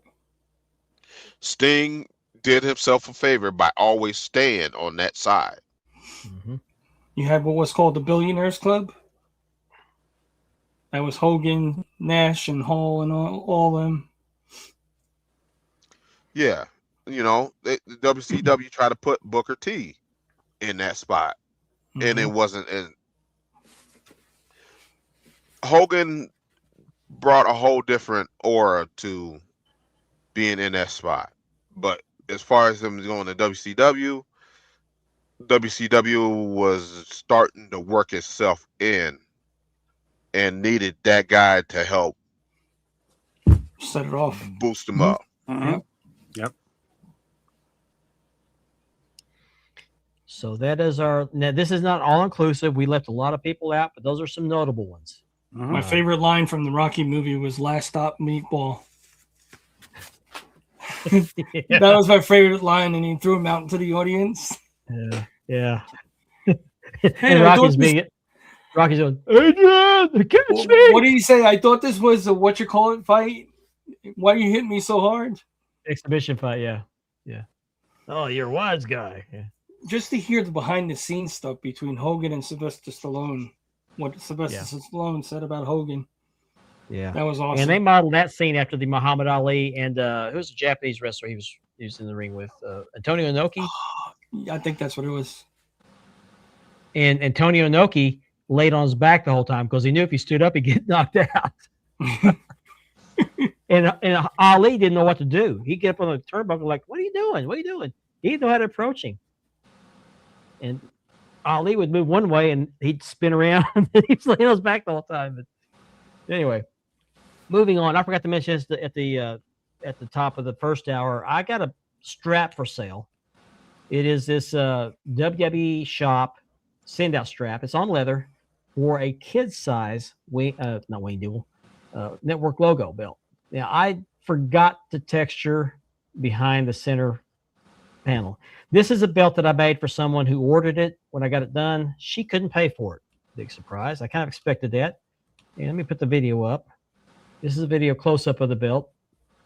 It's ready to go. All you have to do is slap your plates on. If you have a kid that has a network logo size belt, or kid size network logo belt, it does not have the logo stamps. I don't have those stamps. Great belt. My grandson has one. I'm asking $225. I was charging her $250. Her loss is your gain. It's even notched out on one end for a belt tip, which that belt comes with one. This one doesn't, but the original does. I think it turned out pretty nice. You screw your belt tip on that end there. $225 shipped in the United States. So if you have a belt you want to put on real leather for your kid, oops, take it off here. Oops. Oh, I can't take it off. Oh, that's the still picture. Okay, my bad. Forgot to put it over top of that. So $225 for that. I'll catch up with the comments here in a minute. I want to address something. We were going to talk about this last week, and cooler heads or wiser heads prevailed, and then something came up in this situation that maybe we should talk about this. There is a group out there by a maker, Masad Ali, Great Custom Belts, or was a group out there that was taken down recently because he just sent me a friend request. Yeah, he just sent me one. Okay, well, it just alerted me. Yeah. Okay, well, his group got taken down after our show last week, so this is new news here. But he had received a PM from a gentleman by the name of Adam Gibbons. Some people know him as Icon or Icon Coliseum. Can't say it with a straight face. Who has claimed for the last 2 or 3 years to have had the copyright for the Winged Eagle, Big Eagle combination known as the Weeby. Mm-hmm. As a matter of fact, there's a video floating around out there. Somebody sent one to me where he's claiming that the Weeby is his. It's actually pretty funny. But now, there was a group of guys that came out with this Weeby a few years ago in another group, another podcast, and it was very successful. A lot of people bought them. And Masad Ali with Great Custom Belts made one recently, apparently. And I don't remember if I got a good look at that one or not, how good it was. But the long story short is he was messaged by this Adam Gibbons fella who claims to have a copyright and told him in the PM that he's violating his copyright and he needs to cease and desist. Cease and desist! Cease and desist!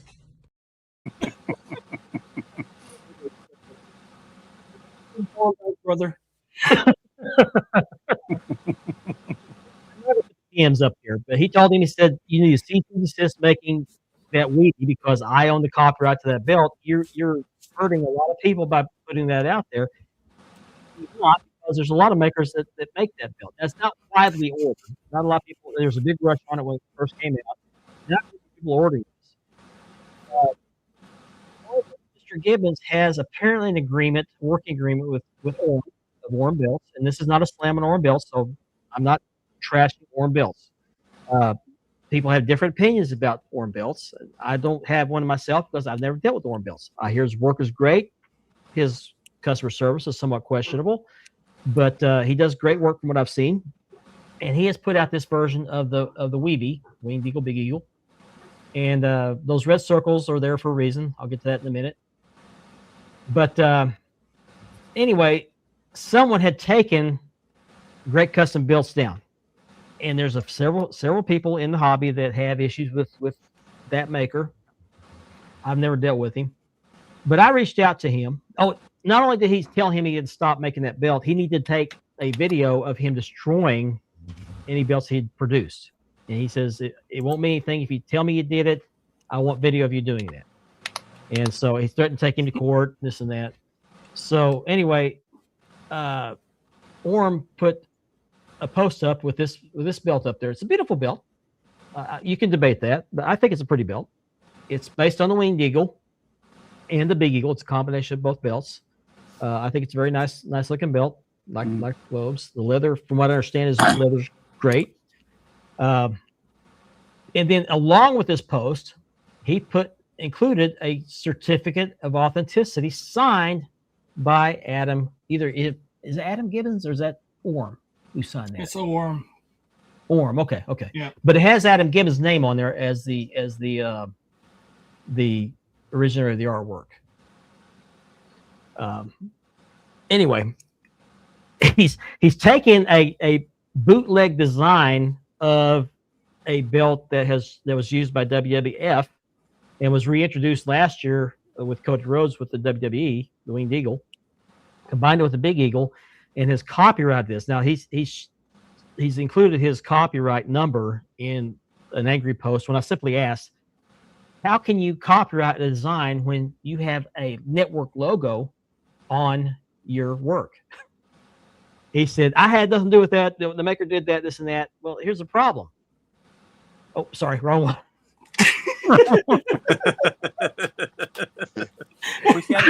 Clicked on the wrong one. Sorry. We see that picture again. This is giving Adam Gibbons, this is crap, by the way. This authenticity certificate, it has his name on there. It's crap. There's misspellings, there's capitalization in inappropriate places, and no capitalization where it should be. But anyway, giving total credit of this belt to Adam Gibbons. So he's basically saying, yeah, I designed that artwork, but I had nothing to do with the logo. Well, in my opinion, by the way, there you go. Again, that's against the maker, not the maker, but the original artwork. Mm-hmm. Anyway, I forgot. I lost my train of thought. That picture threw me off. Oh, him claiming to take credit for the original artwork, which he said is clip art, by the way. And from what I understand, that's a Reggie design. Reggie used a lot of clip art in his designs. So you mean I can Google anything off the internet? You can. And then I could patent the clip art and say it's mine? You can. He's asking about Surge more as well. Okay. Yeah, that was a question I asked on that post. I said, does WWE know that you're using their network logo and copywriting it? And he said, I had nothing to do. Yeah, Winter Off, yeah. He said, I had nothing to do with that. Well, that's the same thing as saying that, yes, officer, I own the car, but the drugs in the glove compartment are not mine. You know, same concept. The car is mine, but the plate's not. Yeah.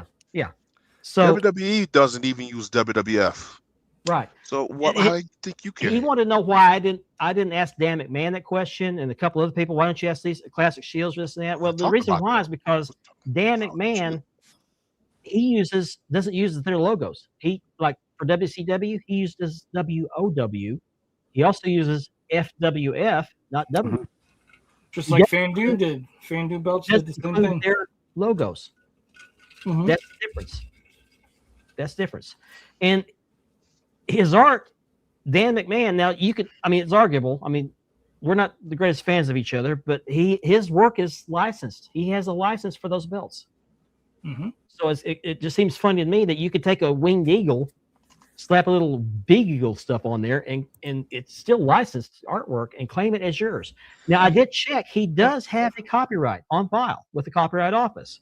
And there's like 10 images listed there, but I couldn't see any of what they are. But I'm not gonna steal. You could bedazzle a jacket as well as a belt and say it's yours. Yeah. So Kevin Davenport on the Double Dropkick podcast is going to talk a lot more in depth about this. He has a lot more information on this than I do, but this is my opinion on it. You can't claim a copyright on something, slap somebody else's copyrighted logo on there, and claim that you weren't responsible for that. You're 100% responsible for that, especially when the certificate of authenticity has your name on it. That's my opinion. Mm-hmm. I agree. And not to mention, you're in the States. Yeah. And yeah, that's right. He's in the United States. He's not exempt, unlike the maker. And playing with fire. Yeah. So when I was just asking a simple question. It's kind of like a figure 8 of legality, because he's using what he claims is his copyrighted work. He has WWE's network logo on there, and they're using. He said that they don't own the artwork. Well, then how come you're not suing them? Oh, maybe because you have their logo on your work. And I was just asking a simple question, trying to clear this up. And he starts going this long tirade about my feelings being hurt. I could care less. This is just content for the show. Yeah. But I mean, when I saw this, his response to this, he said, "Yeah, well, I didn't have nothing to do with the network logo. Well, it's part of your artwork." Comment of the night, Ethan. My first thought was when people say, "Yes, I own the car, officer, but those drugs you found in the car are not mine." Officer, I only shot him twice. Yeah. Or these are my pants, but I don't have the drugs out of my pocket. They're not mine. You know, it's just the same concept. Mm-hmm. But again, I don't care. It's not my deal. I don't own a Weebie. I don't plan to order a Weebie. But a maker's website got shut down over this Weebie. And I know that a lot of people have issues with that maker, and that's fine. I don't. I've never dealt with him. But I reached out to him before he got shut down. I said, "Hey, I heard you got a PM from this guy." So he showed them to me. He showed me the PMs. And I said, "Ask him to see his copyright paperwork." Because this happened to me, 3 years ago? With the other guy? That sounds about right. Yeah. 3 years ago? Yep. And that wasn't even a belt I was making. I don't make belts. I make straps. Somebody shared it on the page, didn't they? No, here's what happened. Some guy had Googled for months. He was Googling images of belts, just showing them off in the group. And that's fine. It's just taken off Google. This guy threw a wall-eyed fit because he's got the copyright for that design. And so I said, "Well, let me see your copyright." He made some excuses that he had renewed his copyright, which I don't know how that stuff works, but he said, I renewed it, haven't got the new one in. I said, "Well, let me see your old one." He said, "Well, it's in storage." And I said, "Well, okay, let me see it." "Well, I'll have to dig it out." And then he blocked me.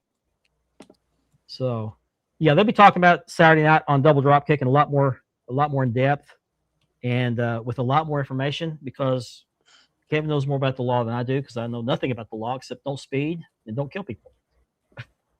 Don't steal. But I just thought it was kind of funny that this guy, I just asked a simple question. He goes into this long tirade about, "Why don't you ask this guy about that? Why don't you ask, how come you're getting on me?" Well, I'm not the one throwing a fit. They're not throwing fits out there. Why are you out here snitching somebody else out? Exactly. That's crazy, man. That's crazy work right there, bro. Like, yeah. All right. But yeah, I don't know that guy. But I kind of got a good yeah. Oh yeah. Yeah. Okay. Yeah, he said I'm one of, I think he's told me he's Dusty Rhodes' nephew, and I look.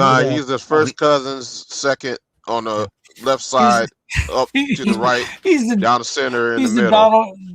He's the Dollar General version of the Rhodes family. And Rhodes isn't even his real name. Yeah, he's been claiming that for years. Runnels isn't his real name. Yeah, Runnels is Dusty's real name. It's Hudson. Kevin Hudson. But anyway, I digress on that deal. But did I tell you when I PM'd Cody and Dustin, they both gave me the laugh emoji. Oh, you asked to tell you that? Yeah, I meant to tell you that. Yeah. No, I didn't know about that. He gave me the laugh emojis. Man, if that dude ain't no more of a Rose than I'm a Dudley, okay? Or I'm a Flair. Me and Devon were twin brothers. Or an Anderson. Yeah. He's still looking for the copyright paperwork to show me. So, but my last statement on this whole thing is, beautiful belt, by the way.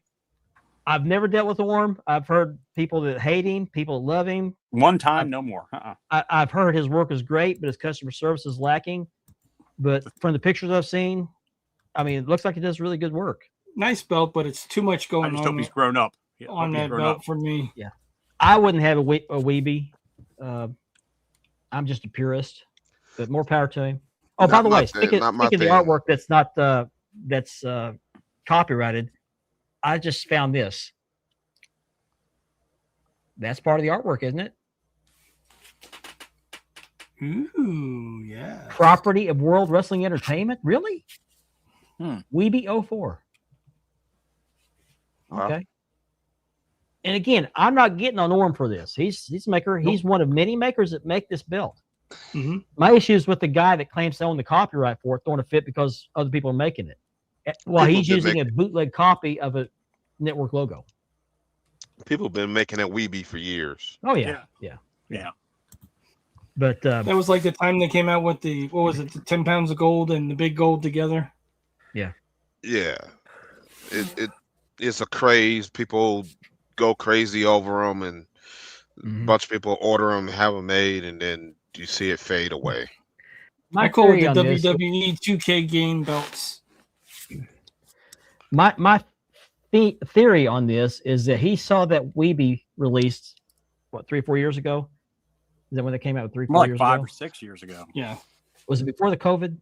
Yes. Way before. Yes, it was. He saw that, thought it was a great belt, and decided, I'm going to copyright that. If that's the belt he copyrighted. He does have a copyright, but you can't see the images. It just says 10 images listed there, the JPEGs or PDFs or something like that. And I was going to make the announcement here that I was going to order a Weeby from another maker just because, but I'm not going to do that. I got better things to do with my money. But anyway, I want to get back to this too. As you know, I made that USWA modeled after the cattle baron belt. If you're just tuning in, this is the second one I've started. And I'm not as happy with this one because the vinyl leaked. But I guess it gives it that ring used look. You can't see it in the pictures, but I haven't peeled all the vinyl back yet because this blue kind of bled over. It's hard to see. It bled right here on the red, so I got to fix that before I peel the rest of it back. But then here's the side plates I've got to fix the stars on because the vinyl I had covering some of the stars. Oh, it was 2019, 2020. Here's the side plates.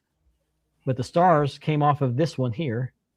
So I'm going to figure out how to work that out. But the strap is in progress right now. I've got the strap. It's got the snaps on it, and I've got the 2 pieces of leather stacked on top of each other, and I started the red stitching. And when I get that done, I'll do the white, and they'll do the blue, and the strap will be done. So thank you, Chris. Appreciate that. Okay, prior to the shutdown. Okay.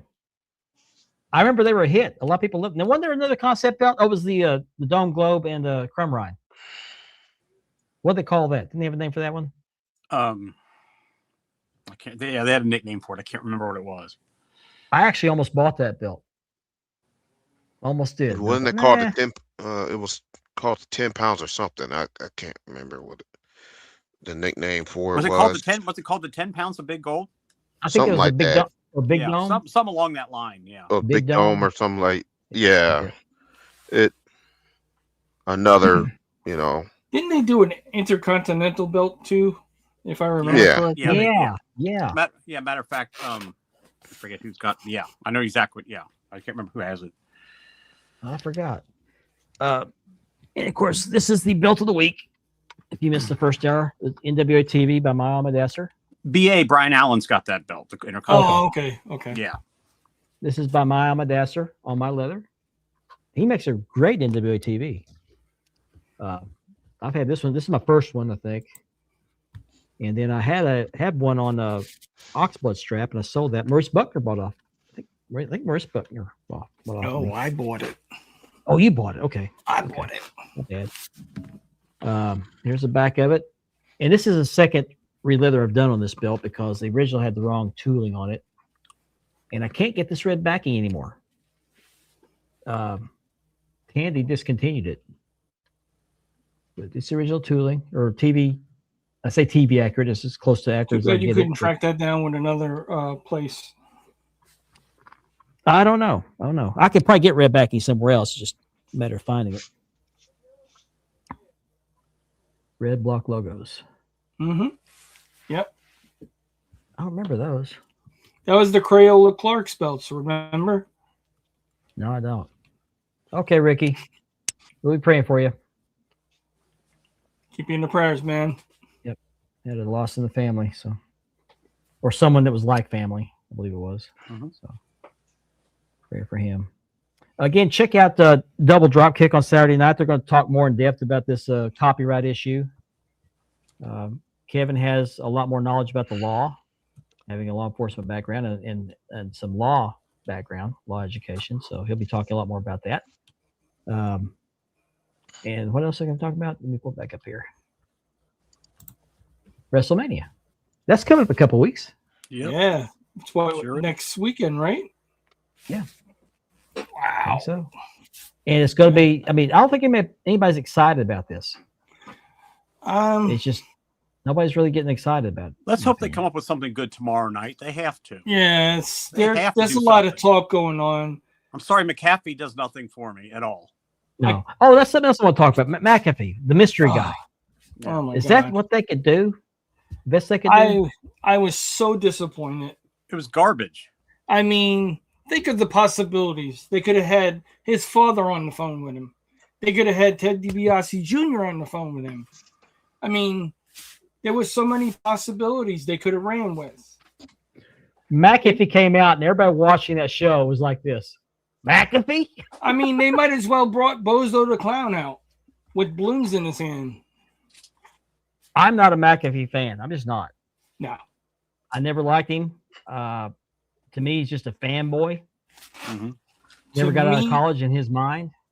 To me, where they were going with Randy Orton, the way they were building up, going back to being a heel, destroyed it by doing this. Cody Rhodes said it best. It's like when they were going to announce a third man for the NWO. Yep. And they Disco Inferno. Yep. And Disco Inferno. Yep. Yeah. Well put. And I think that was supposed to be like a big FU to TKO because TKO got involved in the. They had two promos that were not scripted. Yeah, I was gonna say, I heard Cody's was not scripted. That was straight from Cody. Yep. Mm. Yeah, Punk's and Cody's promos were off script. Speaking of promos, what about CM Punk the other night? Yeah. Oof. I think he's going to get a payback from Roman and perhaps Roman's family. Not just Roman, but who else? Even after Pat McAfee? And they're hinting around that Solo Sikoa is not getting along with his little group, and they're telling him he's acting like Roman. Maybe we're seeing the group come back together. I don't know how. I personally think we're going to see the corporate come back at WrestleMania. No, the corporate family. The corporation. I think they're hitting at the bloodline at some point. I don't know about WrestleMania, but they're hitting at some point to the bloodline getting back together. This WrestleMania, I'll be back. This WrestleMania has to do something for me. I'm sorry. Especially after last year. 41 was terrible. It has to do something because the way it's been going, and then I heard just recently. And plus, look where they're going to be next year, too. So they really got to make it good. There's so many reasons. It's because. Yeah, Pepsi Boys Lane. The thing that did it for me was I found out just recently, I don't know if you guys, they said something about Vince was still in control in Philadelphia of what went on.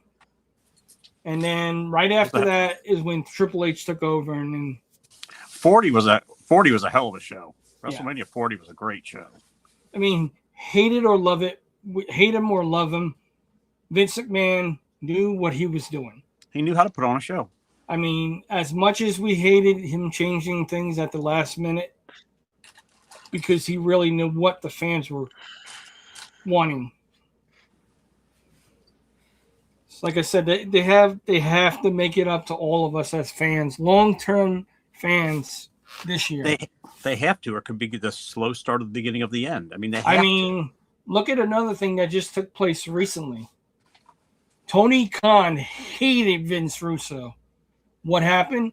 He wound up on Vince Russo's podcast. Mm-hmm. Yeah. Why? Because that was just like a hot poker to the WWE. Mm-hmm. Oh yeah, I'm looking forward to that match, man. That's the one match I was looking forward to that would happen. Who, Oba and Brock? Yeah, he's busy with the dresser. Yeah, remember how I was calling for that to happen? I said it's going to happen. It's going to happen. I could see I think everybody, that's the main one right now that everybody's really looking forward to.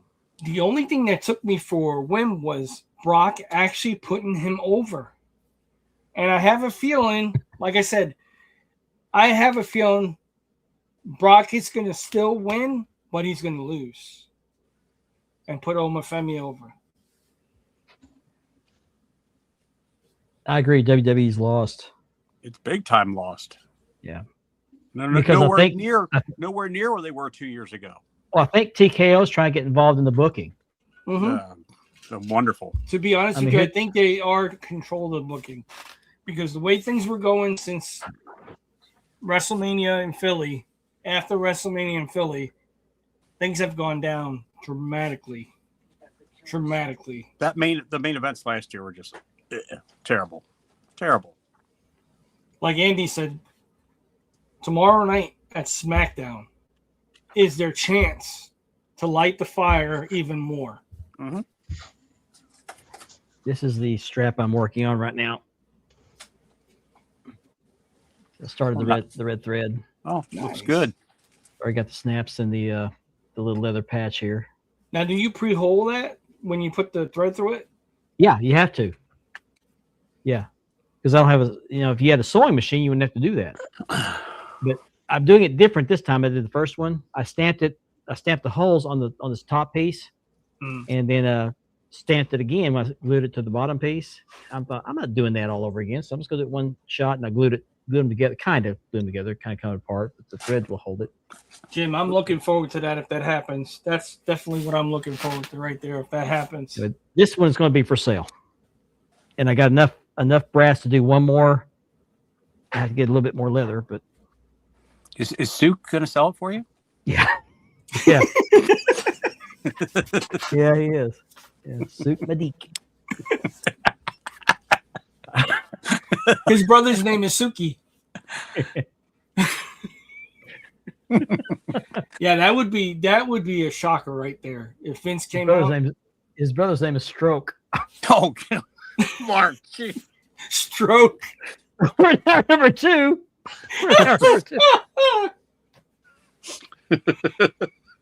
Stroke. Hey, Mark, do you have a picture of Suk? No, I do not. Or is he like Batman? It's like Batman. Okay, I want to talk about this too. Stephanie Vakur. Mm-hmm. I guess came in a little stronger than what it was planned and knocked Liz into Roxanne, and they both got goose eggs. Yeah, Liv's got a huge goose egg on her forehead. That reminded me of the coconut with Superfly Jimmy Snuka. When you heard that, when their heads collided, that's what I heard. So when they were selling, they weren't selling; they were really hurting. It's not the first time though. This is the second time it's happened with her. Yeah, she's kind of like Nia Jax. She comes in a little rough. Yeah. I mean, even though I like it that way, but Richard. Well, you can see they had it planned, but like I said, Liv was caught off guard by a few minutes because they both were. I mean, you can hear it instantly. Yeah. And then from what I heard, they were both, if it was a lie or whatever, they were both under concussion protocol. Never gonna live that down. Never gonna live that down. That poor dresser. Mark, just imagine when your granddaughter's older. Yeah. You see that hole in that dresser there? Yeah, her mama's got that. Granddaddy did that. Yeah. My granddaddy did that. For those of you who don't know the story, we were in a video chat one night. It's been about 4 years ago. Never longer than that. And we were showing off we're talking about pistols. And I got mine out. Yeah, never. Yeah. And I got mine out, which is a Glock. Yeah. And was showing it off. and we got done. So I was going to make it safe to put into the back in the gun safe, and it was not safe. I pulled the trigger to release the tension on the spring. Forgot I hadn't racked the slide to empty the chamber. I dropped the mag and pulled the trigger, and it went into the dresser right next to me where my belt collection is now. Went through the wall, went through my son's mattress, missed my son by 2 feet. God, thank God. And landed in the floor in his bedroom. Read Kevin's last comment. Yeah. So I don't think anybody realized during the chat that's what happened, because I guess the sound mutes because of the sensors on the microphones, so nobody knew what happened. Stupid me had to tell on myself. I was wondering what all that screaming was, Mark. Yeah, the first words I heard after about 10 seconds was coming from the opposite end of the house. Was that a gunshot? No, it wasn't. No, you're fine. You're fine. Sorry, no, it was Taco Bell. I just farted. I had a misfire. Huh? I said, first of all, your wife doesn't sound like that. My wife doesn't sound like that, by the way. She said.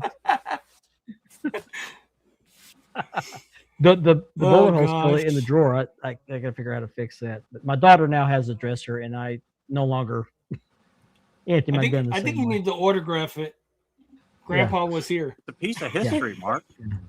Well, my daughter now has it, but it's a little bit late because she had already met her boyfriend. So Mark, did you patch the hole?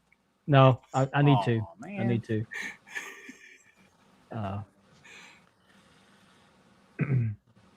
I didn't know that. Did not know that. What? So you can have that pizza. Okay. Anyway, yeah, that was a memory that will live in infamy. Infamy, yeah. Very interesting. It's a go fast hole now. Yeah, but no, my son was in the room right next door, sitting in a chair just 2 feet over to the right of where this bullet come through. Yes, I did. I have to go. Ooh. Yeah. I still got the gun. I don't carry it much anymore. I carry a different one now. Fond memories. Yeah, fond memories. Yeah. I remember that time I shot my dresser. Good You job. see, your grandpappy was talking on the show here. I will say this: it went through clean. I mean, the hole never got very big. Either the wall, the back of the dresser. What's up, Mendoza? Like a little hole, yeah. Mendoza, hello. Did you ship my stamp yet? Don't say that too fast. I bought a stamp off of him. Mendoza. It's like saying, "Did you ship my pants?" I say, be careful how you say that, Mark. Yeah. Do you remember Kmart had that ad out? Yeah. They ship your pants. I want my pants shipped too. Ship what? That was a Saturday Night Live thing, wasn't it? No, it was an actual commercial. Oh, was it really? Yeah, it's talking about how Kmart would ship stuff. So he said, "I just bought pants." I thought they shipped them that fast. No, it was a real commercial. Okay. Kevin, I'll keep you in mind. Keep you in mind. Not first, you were last. Yeah. Oh, God, you stink. If you guys are, any of you are tuning in late, some of you already know. Some of you saw my live on my personal page. I'm gonna be a grandfather again, which I think we already knew about that. But found out 2 nights ago we're going to have a granddaughter. So now are you guys gonna be called Grandma and Grandpa or Nana and Papa? I'm gonna be Pops. Ah. I'll be Pops, just like my grandson calls me. Just like Willie Stargell. Yeah, my son would call my father Papa and my mom Nana. Okay, I'll hear you. Great commercial. I thought it was a Saturday Night Live skit. I heard somebody talk about it. I could have sworn it's a Saturday Night Live skit. It's on YouTube. You look it up. It's there. Okay. Kmart ships your pants. Yeah. I just shipped my pants. You just shipped your pants? Yeah, I shipped my pants the other day. You shipped your pants? Yeah, Pops is here. Yeah. Pops the cap and you're never mind. Anything else? Bless you. Excuse me. I am definitely looking forward to Saturday's show. It sounds like it's going to be really, really interesting. Kevin always does a great show. Yep. Yeah. Kevin and Ethan. Shout out Kevin and Ethan. Scroll up here. Stephen Hammer as well. Yep, the whole gang. Double drop kick. Yeah, Stephen Hammer is the genius behind the scenes. Mm-hmm. Makes an occasional appearance. Matter of fact, he was on another podcast just recently. Stephen Hammer is the Brock Lesnar of the podcast. He makes an occasional appearance. I see Stephen quite a bit on TikTok. Yes. Yeah. Does some really funny. He's got a funny sense of humor. Oh, his video is awesome. Mm-hmm. Also, be sure to check out the broadcast on Tuesday nights. This is their. There you go. Their QR code for that show. So if you have your camera, take a picture of that. Take it straight to the. If you try to look it up, it's hard to find because there are like 24 broadcasts out there. Yeah, there's a lot of them. There is. But this is the broadcast. It's got the microphone. But save yourself the trouble. Click on that QR code. It'll take you straight there. Yeah, those guys can do a good job as well. There's only one double drop kick, and there's a QR code for it. Whoops. Where'd it go? But yeah. Oh, put the wrong picture. That is pretty cool, though. It takes you right That's to the right there. QR code. But here we go. Double drop kick. I gotta put the QR code with a picture. Also, do not want to leave out Talking Wrestling with it's also called Mark Out Moments on YouTube. That's Dave Miller and Amy, and this is their QR code right here. Yeah, he's the Batman of the double drop kick, man. Yeah, Batman. He works behind the scenes. And shout out to Kevin too for all his help with the thumbnails and stuff like that as well. Yeah, Stone Cold Steve, part of the broadcast. Yep. Awesome. But check out Palm Water Dave. They're on either Tuesday or Wednesday. I thought they were on Wednesday nights, but they were on Tuesday this week. So I thought it was Tuesday. They talk a lot of good wrestling. Whenever they're on, they have a good show. Yep. Also, be sure to check out Mark Leather right here. That's Mark Leather. I don't know if Kevin knew this feature. This is a new feature, the QR codes. It also has a poll, new polls. You're welcome, bro. Love you, man. And Ben Walker has the broadcast. Not the broadcast, the Championship Belt Brothers. I can't talk the broadcast? No, Championship Belt Brothers. That takes you there. Facebook. You got to make one for the BBC. Yep. And then Andy's got Championship. Love those wrestling belts. I got to quit reading. Your tongue got wide? Love those wrestling belts on Facebook. Another great group out there is Big Boys Belts. Nick Carnivale and Chris Stratton. Yep. Two great guys. They did some giveaways. They had a belt giveaway last week. Rusty Miller was the winner's choice of a event that was being promoted and was actually being critiqued in another group. But thanks to this show putting out there and a couple other things, they filled that event and gave away a belt. So, and this is Mark Leather right here. Love these QR codes. I just wish you could put the title next to it, but you can't do it. You could probably put that on a thumbnail or something when you advertise the show too. Yeah. See you, Platinum. Thanks for watching. Good night, Platinum. I don't know. Not real sure. And I can't remember if any clothes were harmed in that shooting. But... Hey, do me a favor before you repair that hole. Just go take a picture of it. Right on the inside. Mark was here. Yeah. Hold on, wait. I can put this up here. This is not the right one, but yeah. Buy this dresser, and the price is not negotiable.